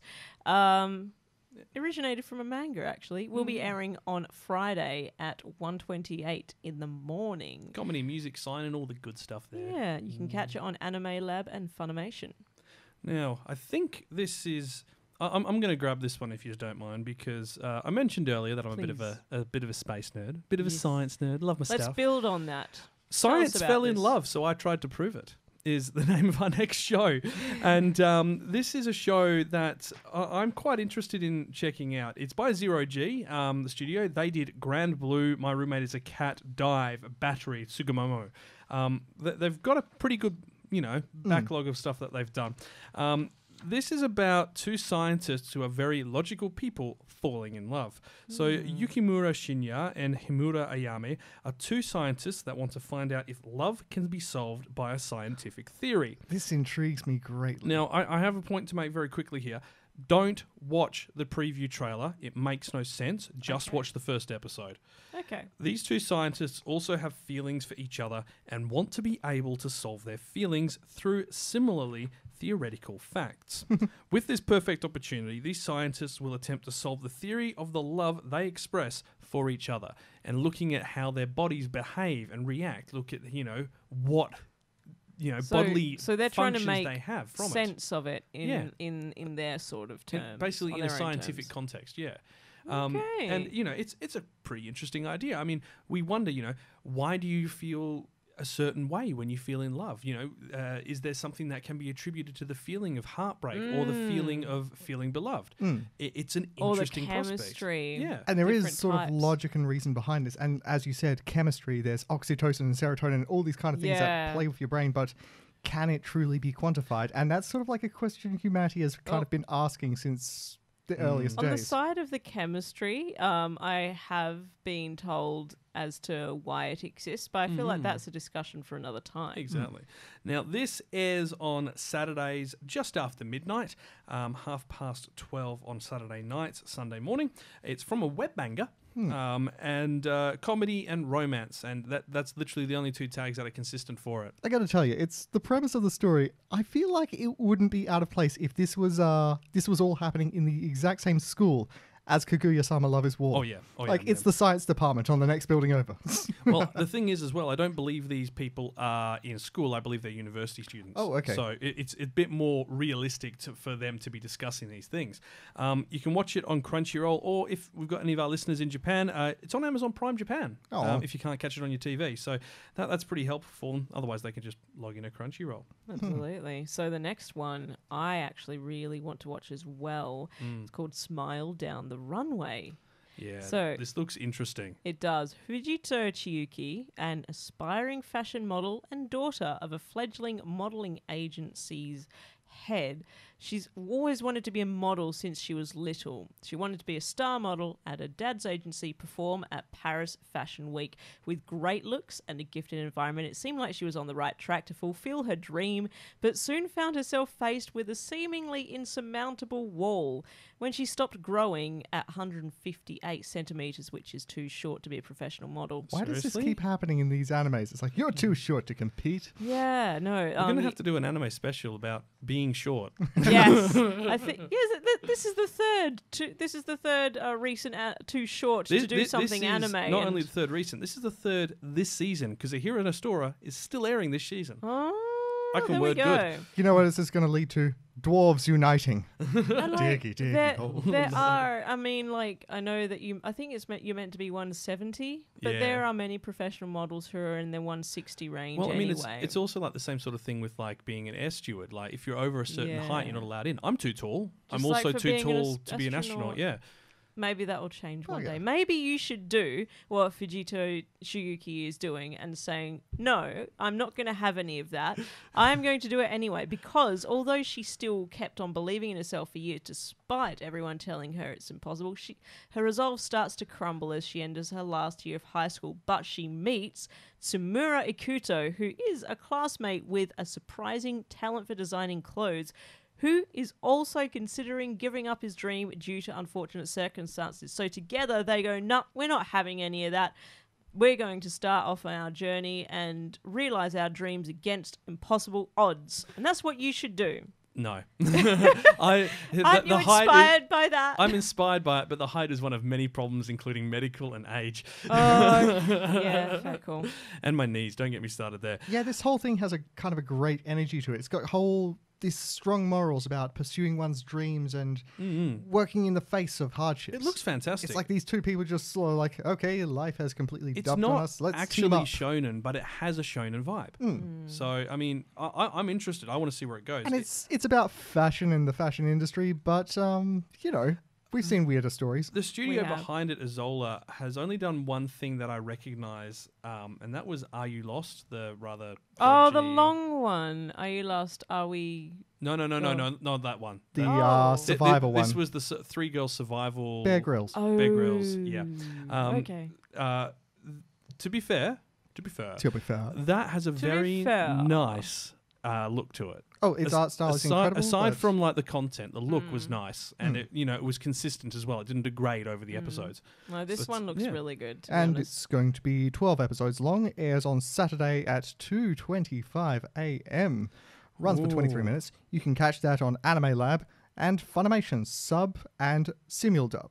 Yeah, that's awesome. We're getting a lot more simuldubs this year as I well. know. It's well, I mean, I don't know if you heard what happened with Attack on Titan last year, but they had an issue where they one of their subsidiary companies who was meant to be sharing it after they'd finished dubbing it was putting it out because they were getting given it a week early by Japan. They were then putting it out early, and that then resulted in them having it taken off them altogether and having to wait for the day it airs to then be given it, and then they could dub it. It was like, oh. So hopefully less of that happens. Hopefully. But, yeah. Okay, this is kind of the last big one that we want to talk about. And this is Somali and the Forest Spirits. This looks sweet. This one I have some pretty high expectations for because it's visually wow. This I'm really interested in. You know, this was one I looked at and went, whoa. When I saw the preview, I thought, this looks like the hopes we had for, if it was for my daughter, I'd even defeat a demon lord. It looks like the hopes we didn't had exactly for go it. into why our hopes for that diminished, and we probably won't. Let's just say that we found out where the manga was heading, and it was not appropriate. Yes. Not nice. But hopefully this will rekindle the wholesomeness that we felt it had. Now, this has some serious caliber behind it. Oh, yeah. Satellite, the company who's doing it, and that's spelled SATE and then LIGHT. So not like a normal satellite. Nice. They did Fairy Tail. Yep. Log Horizon, Hellsing Ultimate, The Disappearance of Nagato Yuki-kan, and Mbaka, which was the prison escaping ones. Okay. They've got a very diverse style and skill set, and they can do it. Those are some interesting ones. Some were rated pretty good, some were rated a bit meh, but all of them had a very, very strong focus on color and light. And Nanbaka was literally like someone got a spray can and just went nuts with it sometimes. It was amazing. So, story time. The world in this is ruled by spirits, goblins, and all manner of strange creatures. Different to other fantasy genre ones you'll ever see, humans are extremely persecuted to the point of basically extinction. It's like most fantasies you see. It's like big, huge human cities and castles. You mean not so? Humans aren't the top of the food chain? No. Nope. I want to see it. One day, a golem and a lone human girl meet. This is a record of the pair, one member of a ruined race and the other a watchman of the forest. It tells of their travels together and their bond as father and daughter. So basically, a young human girl with a sort of a hood which gives her horns to disguise herself as a sort of a demi-human. Is that what it is? Yes. Cool. And basically, he's this... So she doesn't have horns? No, or she cat doesn't. ears? No cat ears. She's completely human. Kind of like a green tint on her dark hair, which is interesting looking. Okay. But and he is sort of like this mechanical metal and wood being with sort of... It looks like he's got a weird kind of magical thing to him, but... Yeah, we have to watch through to see that. All I want to say is that the first time I saw the word Somali, I just immediately thought, I am the captain now. Or in this case, I am the forest guardian now. God, that's a reference. You can catch this. Airs on Fridays. We haven't seen the first episode just yet because of it airing on a Friday. Eagerly anticipating it. Yeah, but it ends 30 minutes after. Airs 30 minutes after midnight on the Friday night, Saturday morning. 12 episodes. It's from a web manga and it airs on Crunchyroll. There is a PG-13 rating. I believe that'll probably be for the slight occasional horror themes, but it's adventure, slice of life, fantasy. It's going to be good. I reckon it's going to be very dramatic, honestly. We now need to talk about 3 that we were consider talking about, and then we watched the first episode and learned the content and became a bit disappointed by them. And two of them we were thinking might be quite good for this season. They've really disappointed already in that first episode, and for us, they're not our type. They might be yours, but we're all about that strong story and narrative while respecting the characters. And honestly, we feel it's a bit of a shame to actually even speak ill of animes because, you know, they're going to appeal to different tastes, all that kind of thing. All of this is subjective, obviously, but as we've mentioned several times on this show, we're not about the ecchi or H styled content. It's not our cup of tea. It's not something we feel is something we should be talking about if we want to be talking to a family environment. So we'll quickly talk about Hatenna Illusion, which is a show that is essentially, this is a show which is about a boy moving in with a girl who's a magician. She mistakes him from when they were kids to think he was a girl, and then it just becomes pretty generic. Yeah, he's going to be apprenticing to the father, who's like this crazy magician, and their mother has gone missing in mysterious circumstances. It looks like it's going to be kind of an interesting plot. When I saw the preview, I was kind of interested. But the further we got into that first episode, the more it seemed like this was what I refer to as shovelware.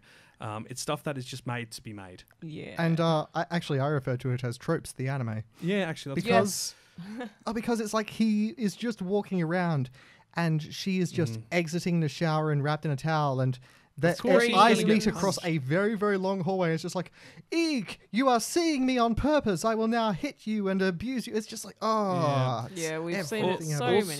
I have serious concerns about the studio. The studio is a brand new studio, and they are called Children's Playground Entertainment.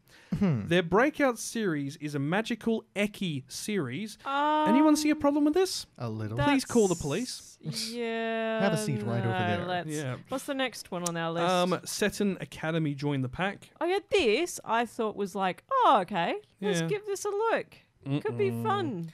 Is it not? It's just, me and Kenny sat down and watched it last night, and we got through the first episode, and you know what? I can actually tell you what the first red flag is for this.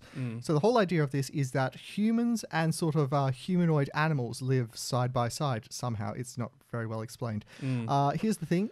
Every male version of the creature resembles the creature almost exactly, just with a bipedal bench to it. So think of like Lugosi from Beastars for the male wolf. But the female wolf is a girl with wolf ears. Oh no! And a low cut song. Every female is just a cute anime girl with the animal ears and tail, and every male is actual animal. And this is that's basically a red flag. They couldn't think of a decent plot, so let's just chuck in eye candy. It is based on a manga. I'd say it's probably M15 rating, based on some of the stuff we saw in it. Studio Gokumi, who's behind it, I mean, admittedly, they are doing a manga adaptation, but I thought they'd have better taste because these are the guys who are behind Sudia Children, Endro, Kasumi Loves Ramen Noodles. Children. Oh. So you like that they've show. had a lot of really sort of heartwarming stories. And then this. That's the thing. It looks like they're trying to educate you on the traits of various animals in almost Attenborough sense. Yeah, but I mean, we did learn that, a zebra is closer to a donkey. And then saw a girl's skirt lifted up to show that she had a zebra tail. And pink panties. Yeah. What? That's not necessary. What's the last one? It's not. Plunderer. Now, I'm sure some of our listeners will disagree with us on this, but I do not want to watch a perverse and misogynistic series where in the first episode they drag it out as much as possible to make you feel as uncomfortable as possible. I felt offended watching it. It's a male power fantasy. It's if not you remove comfortable the to watch. power fantasy stuff and the just lecherous nature of the main character they're in, we're still looking at an anime that just drags out what could have been accomplished in like 10 minutes. Yeah.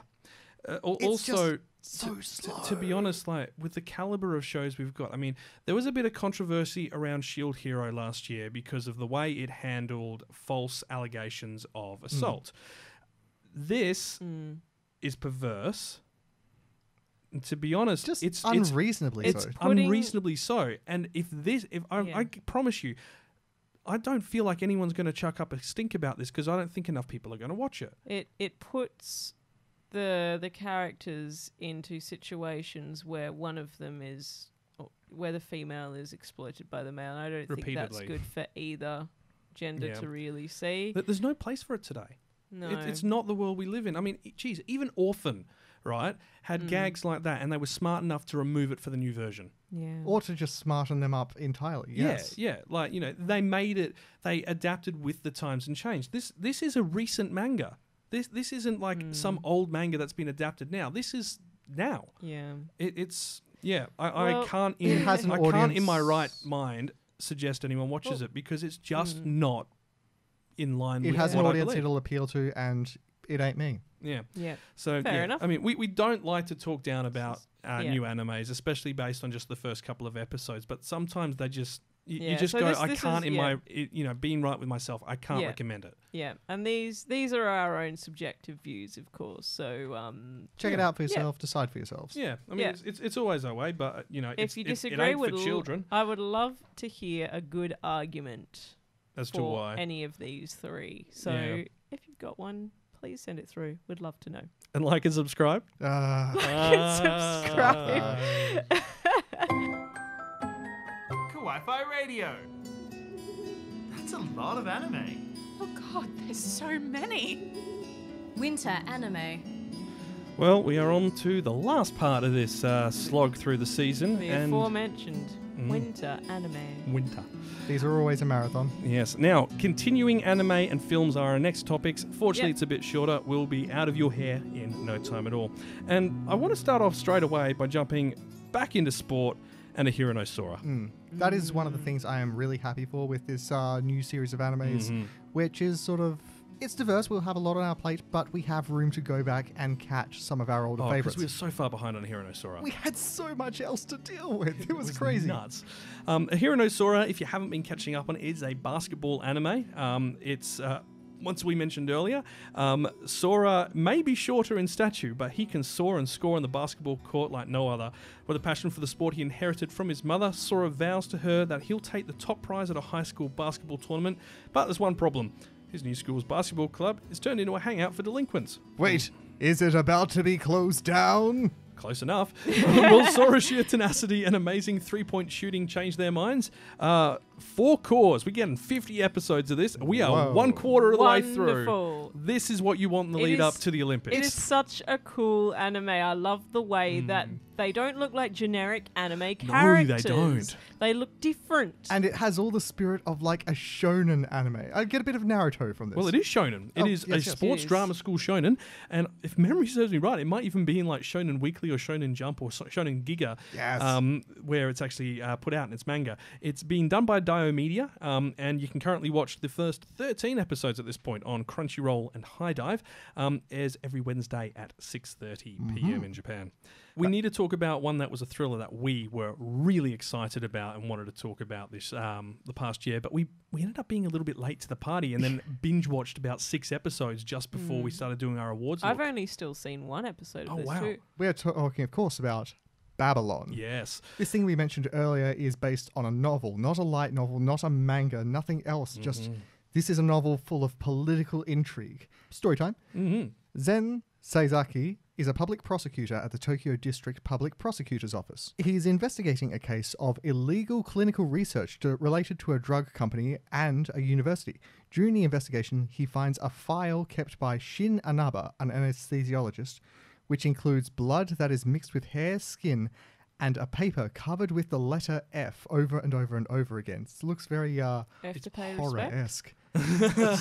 He was just sitting there going, paying respects. Paying respects, paying respects. As he investigates, he realizes there is an immense hidden plot that is connected with an enormous election that may lead to a very, very certain person. So, Yeah, it's a political thriller almost. and the one thing, this anime plays with camera angles. Yeah, that was one of the things I noticed the moment we sat down and started watching. Like, that's a Dutch angle, and not just like a random one. That's a Dutch angle into a pan shot. And a whip pan around to show sort of like an established... It's like it speaks in film language. It's just like, yes. It's good to really, see in an anime. really beautiful. This is on Amazon Prime, and the thing is that the last 4 episodes of the show, episode 8 5 episodes, 8 through to 12, were delayed. And this was due to an issue at the production house over there. They were fine about it because it's Amazon Prime, so like we can pop it out when it's ready. So those next 5 episodes have started up now to start being released, and they'll be released up until the end of January, and then all 12 are available on there. And you can catch that on Mondays at 10 p.m. It's going to be 12 episodes, runtime of 23 minutes. And it's Reveroot, which I remember seeing somewhere before. They've mostly done I've seen stuff it. which has ended up on Amazon Prime. So Awesome. Now we're on to Boku no Hero Academia Season 4. Yes. My Hero Academia. Kind of almost needs no introduction at this Yeah. point. It's reached the kind of the lofty heights of like Naruto and other ones It like really that. It is has. true. I will still introduce it though. Oh, yes. One day, a 4-year-old boy comes to a sudden realization that the world is not fair. It's horrible, isn't it? 80% of the world's population wield special abilities known as quirks, which have given many the power to make their childhood dreams of becoming a superhero a reality. Unfortunately, Izuku Midoriya was one of the few born without a quirk, which is really unfair, suffering from discrimination because of it as well. Yet he refuses to give up on his dream of becoming a hero. Determined to do the impossible, Izuku sets his sights on the elite hero training academy, UA High. And he idolizes one hero in particular, the strongest guy in the world, All Might, who is Just amazing. The manliest man that ever man. And then he meets him. Yeah, it's The amazing. rest is history. It's So, amazing. Here's this the thing. anime. We're in season 4. We're getting 25 episodes this season. Every prior season's had 25 episodes. So, you know, we're used to saying, oh, Naruto's got 300 and something episodes, or, well, It's more than One that. Piece is like 1,000 episodes almost. This is going to put us to 100 episodes and 2 movies. We'll get to the movie part later because that's just hit cinemas in Japan in the past month. But it's once again up on all the places it has been, still being done by Studio Bones. You know, they've got a recipe for success and they're sticking to it. Yeah, it's like while the manga was released much earlier, this anime came out around the same time as like the real height of the Marvel films and the DC films. So Also on the note of the manga, there's also a prequel manga, which is Vigilantes, which is probably set about 15 years beforehand or 10 years. Is this about young All Might? No, this is about young Aizawa. Oh. He plays a part in it along with a couple of other characters, but it's before All Might starts, you know, losing his position. And it's the recent chapters of that tied into the most recent chapters of the actual My Hero Academia manga. And before that point, I thought they were completely separate. And Aizawa's backstory from what happens in there ties into Aizawa's story in the current do you chapters reckon of they're the going to manga. touch on that in the anime or even create the entire side anime? Yeah, well, I mean, the thing is, like, after this season's finished, the next major arc in the manga is looking at the League of Villains directly without talking about the heroes for ages. Oh, wow. So you could actually, like, do it, like, instead of being, you know, My Hero Academia Season 5, it'd be, you know, My Hero Academia, then it scratched out My Villain Academia. That'd be cool. Which would That be great. Would be awesome. And it's epic because they teach you all about the villains. You learn about the society and how people fall. Sorry, and I this just- is all leading towards it. It's amazing. I just love that as an idea, an academy for villains. Class 1, your evil laugh. Class 2, costume making. You can It has to have a cape. It's got to be spiky. You can catch My Hero Academia on Anime Lab, Crunchyroll, and Funimation. Each episode runs about 23 minutes. There are 25 episodes upcoming, and you can watch it on Saturdays at 5:30 p.m. That's prime time. That's prime time viewing. Yeah, I don't that's think just even before the Naruto was news. in the prime time slot at that point either. I know it was around that, but it was more like 8 o'clock or 7 o'clock. Means it's a big deal. It's a big deal. Oh, yeah. This actually is one we meant to talk about more last season because it's by Production IG, the guys who do Pokemon and several other big shows as well, including what's the one that's not Lupin? It's the Detective Conan. Yes, They're behind that as well. It's Kabukicho Sherlock, which is translated as case file number 221 Kabukicho, 221 being 221B, Baker Street address for Sherlock Holmes in London. But Kabukicho Sherlock is just a better name in my books. Comedy, drama, mystery. This is a bit This is a odd. weird one.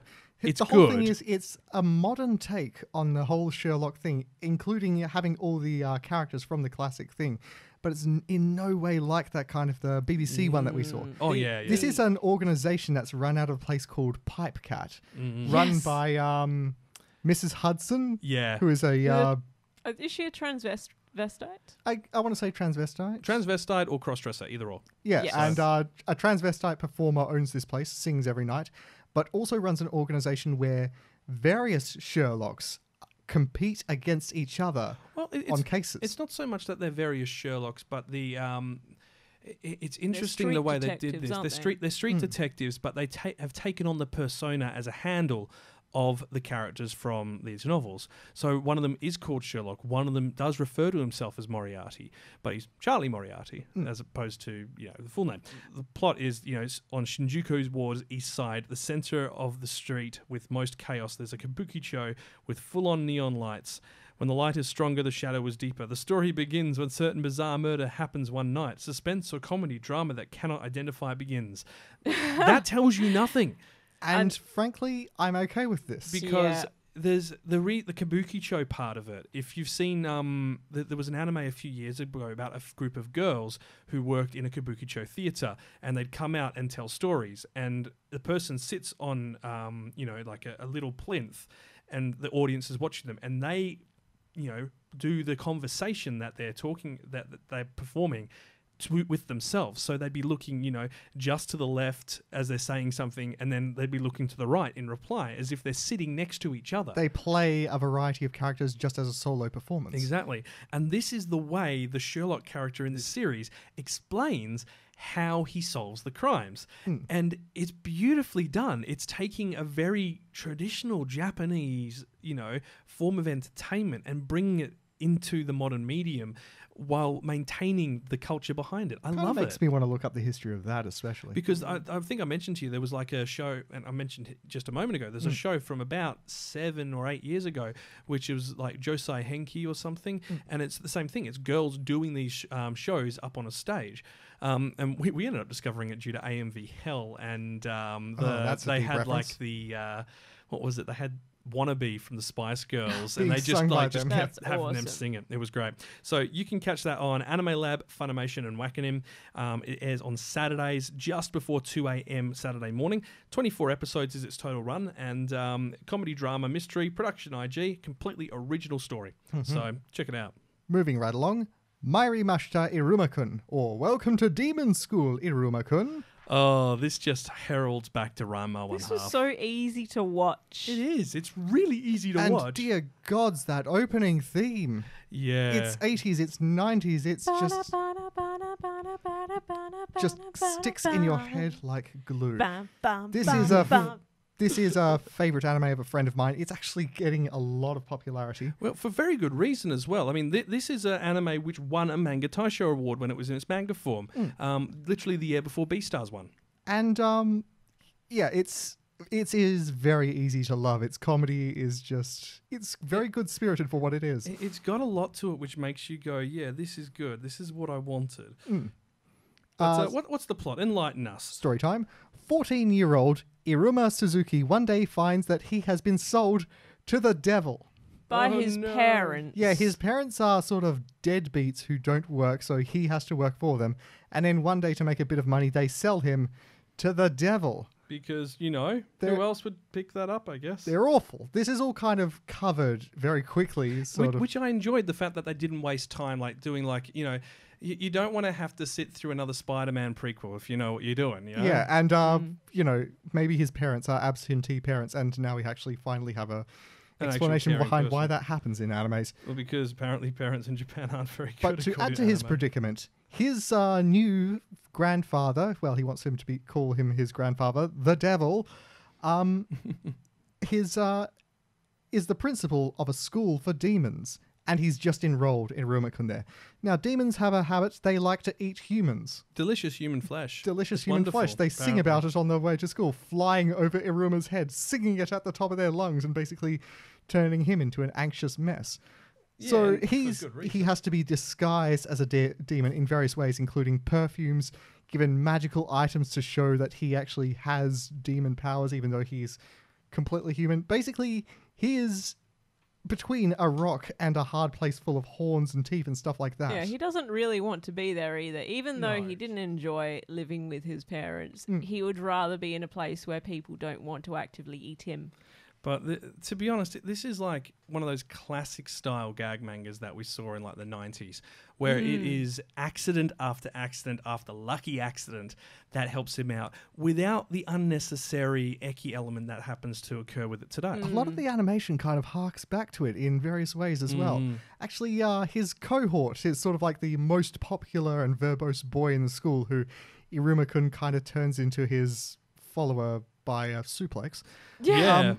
A lot of his design elements, I can't help but be reminded of Yu-Gi-Oh! Oh, yeah, that makes sense, definitely. Yeah. And then the succubus assistant he picks up, the little green-haired girl, her sort of design is a bit more simplified. It's very similar to Hands Off My Agretsuki that we mentioned earlier, where there is consistency in the design, but there's also subtle differences which make them look like they are not quite out of right. place. Yeah.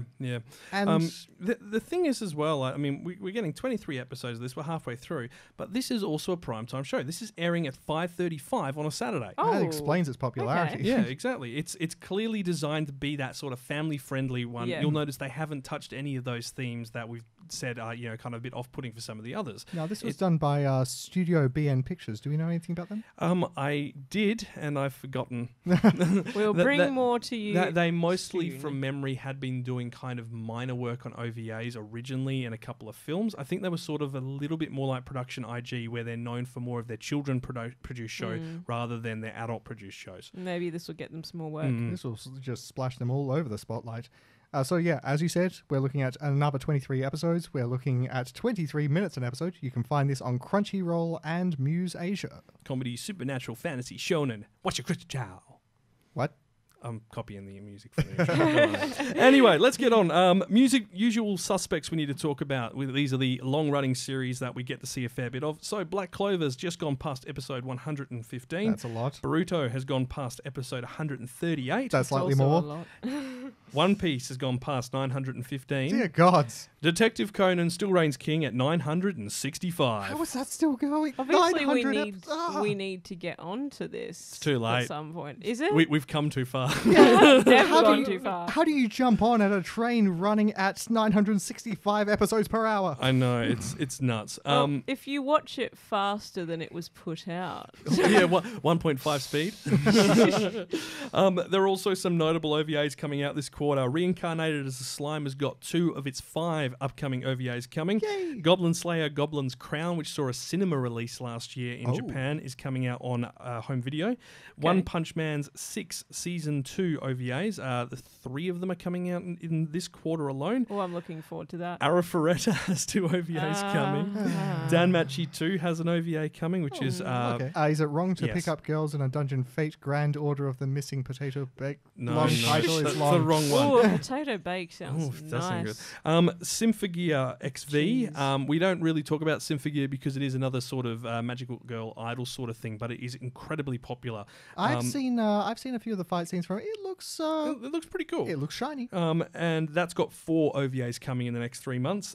Special District 7, which is the police drama from last season, which we still have to catch up on. Gotta catch up. That's got one. Orasuki's got its one coming, but it's not this quarter. It's the start of the next quarter. And Pokemon Twilight Wings. This is a special short-form mini-series for the new Pokemon region. They're going to be about 5 to 10 minutes a pop, 7 episodes, all streamed on YouTube. Oh. So, go figure. Wow. Okay. Awesome. Yeah.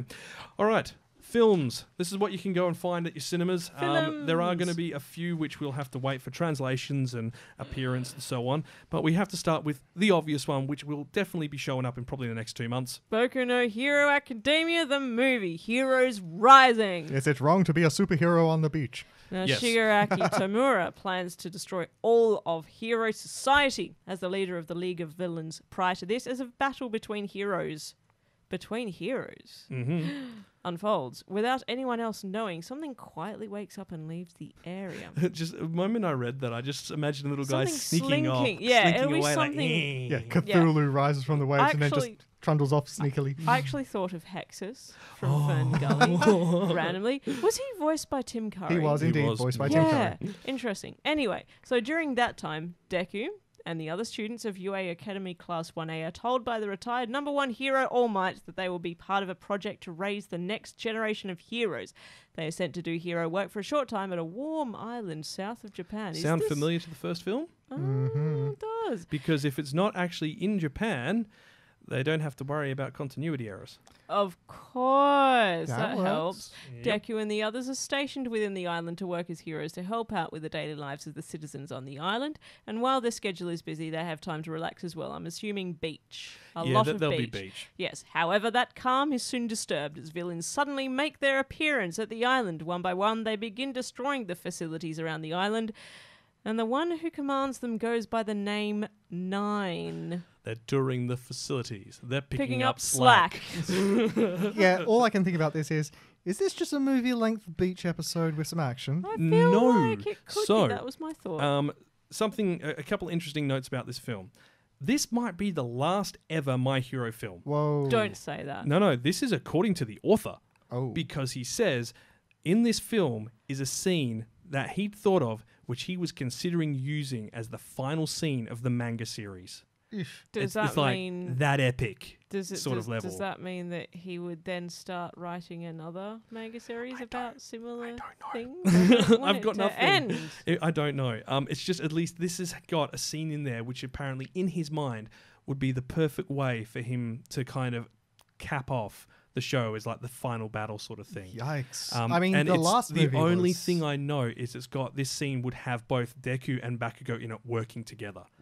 And if that's what this is, I mean, the last movie's final fight scene, no spoilers, it was just something... that was amazing. That was a My goodness. spectacle. It really was. If this can top that, I will be a very happy monster. Mhm. Yep. It's out in Japan already, landed December 20th. It's done quite well at the box office there, almost as good as the first film that came out. It goes for an hour, 44 minutes, and to be honest, it depends, but based on the last few times that we've had these films come out from Bones, it's normally about, for us in Australia, 3 months-ish Yeah. for a turnaround. In America, maybe 4 to 5.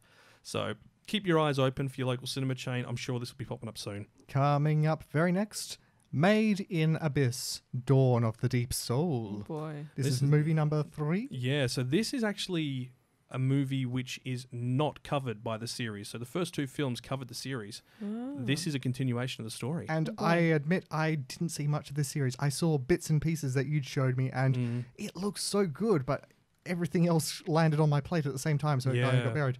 This, I feel, is a great kind of opportunity to get back to it before seeing the movie. It really is. And this is like, just for the record, like Made in the Abyss might look like it's for kids. It is not for kids. Oh, no, This no. is No. R-rated, hard R. This, Yep. It's shocking. This It's would be like confronting. taking your kids to see Deadpool. And if you don't know why that's wrong, Don't have kids. don't have kids. Like, the monsters that you see in this are downright Lovecraftian. They They are are. horrifying, and I love them. It's very good. It's, okay, so- Cinema Citrus are behind it, and they also did the series. So Yeah, story time. Sequel to the Made in Abyss series, Dawn of the Deep Soul continues the epic adventures of Plucky, Rico, and Reg, who are joined by their new friend, Nanashi. Together they descend into the Abyss's treacherous 5th layer, the Sea of Corpses. Ain't that a lovely name? Put that on a travel certificate. And encounter the mysterious Bondrude, a legendary white whistle whose shadow looms over Nanachi's troubled past. Bondrude is ingratiatingly hospitable, but the brave adventurers know things are not always as they seem in the enigmatic abyss. now, just for some context, the whistle color is indication of level of adventurer in this universe, and their entry level white whistle is the top. There's only a few people with one. So it's a big deal. Yeah, the whole thing about this is that they are descending into sort of like, when they say they're descending into the abyss, it's like a hole in the planet that just leads down and down and down through just layers of these strange and alien ecosystems. And the further down you go, it's like you can get sick, sort of similar to altitude It's like sickness at of the rising too bends. fast. Yeah, exactly. Yeah, it's nuts. If you haven't seen the series, and obviously you are of a older age, you would probably enjoy this. It's if you don't mind a little bit of light horror mixed with your adventure, your mystery, your drama. And a bit of sadness. Yeah, don't get me started on episode 8. No, don't say it. No, I'm not saying anything. I am not saying anything. That is horror. Now, Thanks for the warning. I want to talk about this next one. I am so hyped, and so are you. It is Lupin the Third, the first CG entry in the Lupin franchise. Oh, this is going to be so good. Reviews in Japan are out. They love it. It is apparently perfect, and it is. I think I saw it was the Japanese Times saying it was like the perfect love letter to Monkey Punch after he passed. Oh, that is. And he apparently saw like the rough cut of it before he passed, and he was ecstatic. Good. So, amazing. It's been out since December 6th, so hopefully we'll start hearing some news of it. Lupin films typically do get sent overseas. God, I want to see this in my cinema. I want this in my cinema. Yes, it is done by TMS and Masa Animation Planet, who helped on the CG side of it. Story centers on Lupin teaming up with a woman named Letitia to steal the Brezin Diary, a treasure that even the first generation Arsene Lupin could not steal. Thus the name Lupin III, the First. It's a story about the first Lupin, Arsene Lupin, and what he could not steal, and it's beautiful. So we'll hopefully hear more about that in the coming months. If we hear anything about it, you can guarantee it'll be in our anime news and on our Instagram and Facebook and all that. Yes, I was writing some notes for what I would say about this one, and it's basically just a lot of letters crammed together. I kind of just smashed the keyboard and then watched the trailer again. Push your face at the keyboard, moved left and right, and then lifted up and then smashed it down again. This is the only way I can express my love. Coco, I believe you have our next one. Yes, I do. It's Cuckoo. Wow, that's Hold enough on, one. I had it. Bokura- Cuckoo Riraige Sansaitai Denki. This is the one we This don't one know too Riraige. much about. Thank you. Yes. Sorry. This is the one nobody seems to know one too knows much anything about. about this. So this is a fantasy story inspired by the real-life 3,000-year-old Sanxingdui ruins in Sichuan's Guangyang City. In China. Yes. That is all we know. Yes. There are 2 pictures online available on the official website. They don't tell you much. Yeah, it's just, this is a What little I do know is the anime art's going to mystery. be nice. Apparently, according to those pictures, if they're to be believed. This is a little anime mystery. I went looking around for anything I could find on it, even going into my usual just sort of weirder sources. Nobody has a clue. Yeah, it's a bit of a worry because, well, we're a month and a half out from it, and it's going to be amazing if this looks anything like those screenshots. So a month and a half out, and we don't even have a trailer or a proper synopsis yet. Yep. So coming out February 6th, it's fantasy genre. We know nothing else except that 0G is involved in it. And that it's based on a sort of a mysterious archaeological find. Yeah, exactly. I mean, look, it will probably be a very interesting series. I'm looking forward to finding out what the actual plot is, especially considering it's got that connection to history and storytelling I love through it. historical connections. But yeah, I mean, 0G, as I mentioned earlier, they did Grand Blue, Roommate as a Cat, Dive, Battery, Sugimomo. So they're used to doing things, but I don't know if they've done a film before, so this will be interesting. Oh, we have to wait and see. Fortunately, not too long. Mm-hmm. Next up, what are words? Bokura no Nanokakan Seiso, or Our 7-Day War. Now, I remember seeing the trailers for this sometime last year. Yeah, so that did come out on December 12th, but it hasn't had an international release yet. Oh. So that's why it stayed on the list, because it is meant to be getting one. I know it was either Crunchyroll or Funimation, one of the two, were looking at bringing it to one of their festivals in the US. Funimation, So, get on that. yeah, please do. But yeah, it's pretty. It's very Okay, pretty. now the plot. On a day before summer vacation, 10th grader Mamoru finds out his neighbor, Aya, the girl he has had a long-standing crush on, is moving away soon, and suggests to her that they run away from home together for a week to celebrate her 17th birthday in town. Joined by their classmates, they shut themselves up at a former coal factory where they end up rescuing Mallet, an illegal immigrant from Thailand escaping from the immigration officers and who is on the island looking for his parents.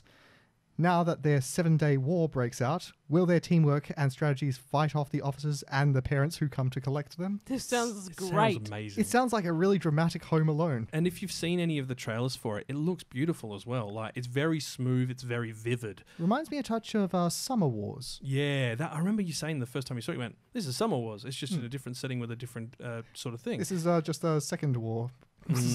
Now, this next one would technically be considered Shonen Ai. I'm very It's intrigued not by this. explained. There's not much out on it at the moment, and I don't know where it's originated from. There wasn't any information to say if this was a novel or what. It's called Saizuru Tori wa Habatakanai, the Clouds Gather, or Twittering Birds Never Fly. That's a weird title. It's by Studio Grizzly. I don't know Studio Grizzly. But Neither. We'll probably find out more as time goes on. Coming out February 14th as well. This is a Yakuza story with a boy love element. Yeah, this is gangsters in love. Yashiro, the leader of the Yakuza group Shinsekai, is a shrewd businessman of business.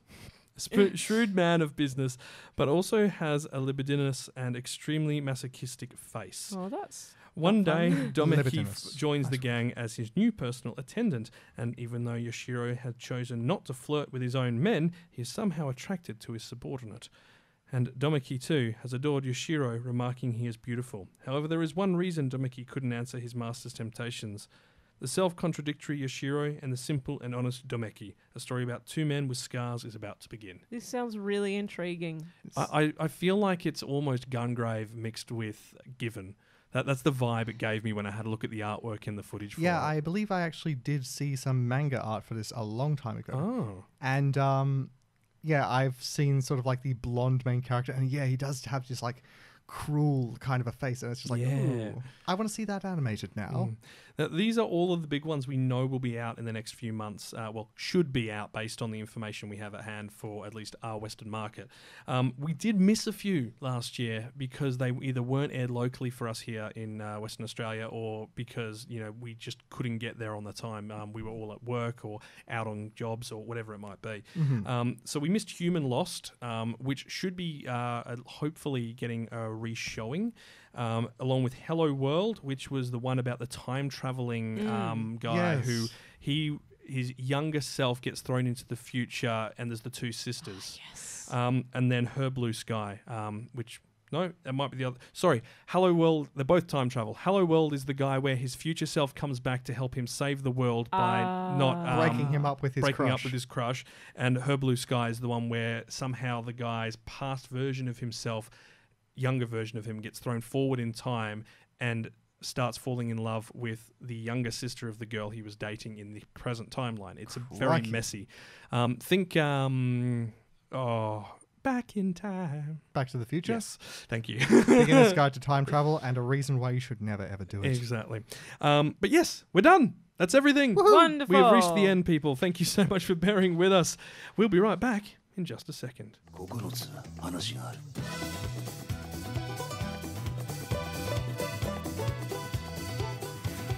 Wi-Fi Radio.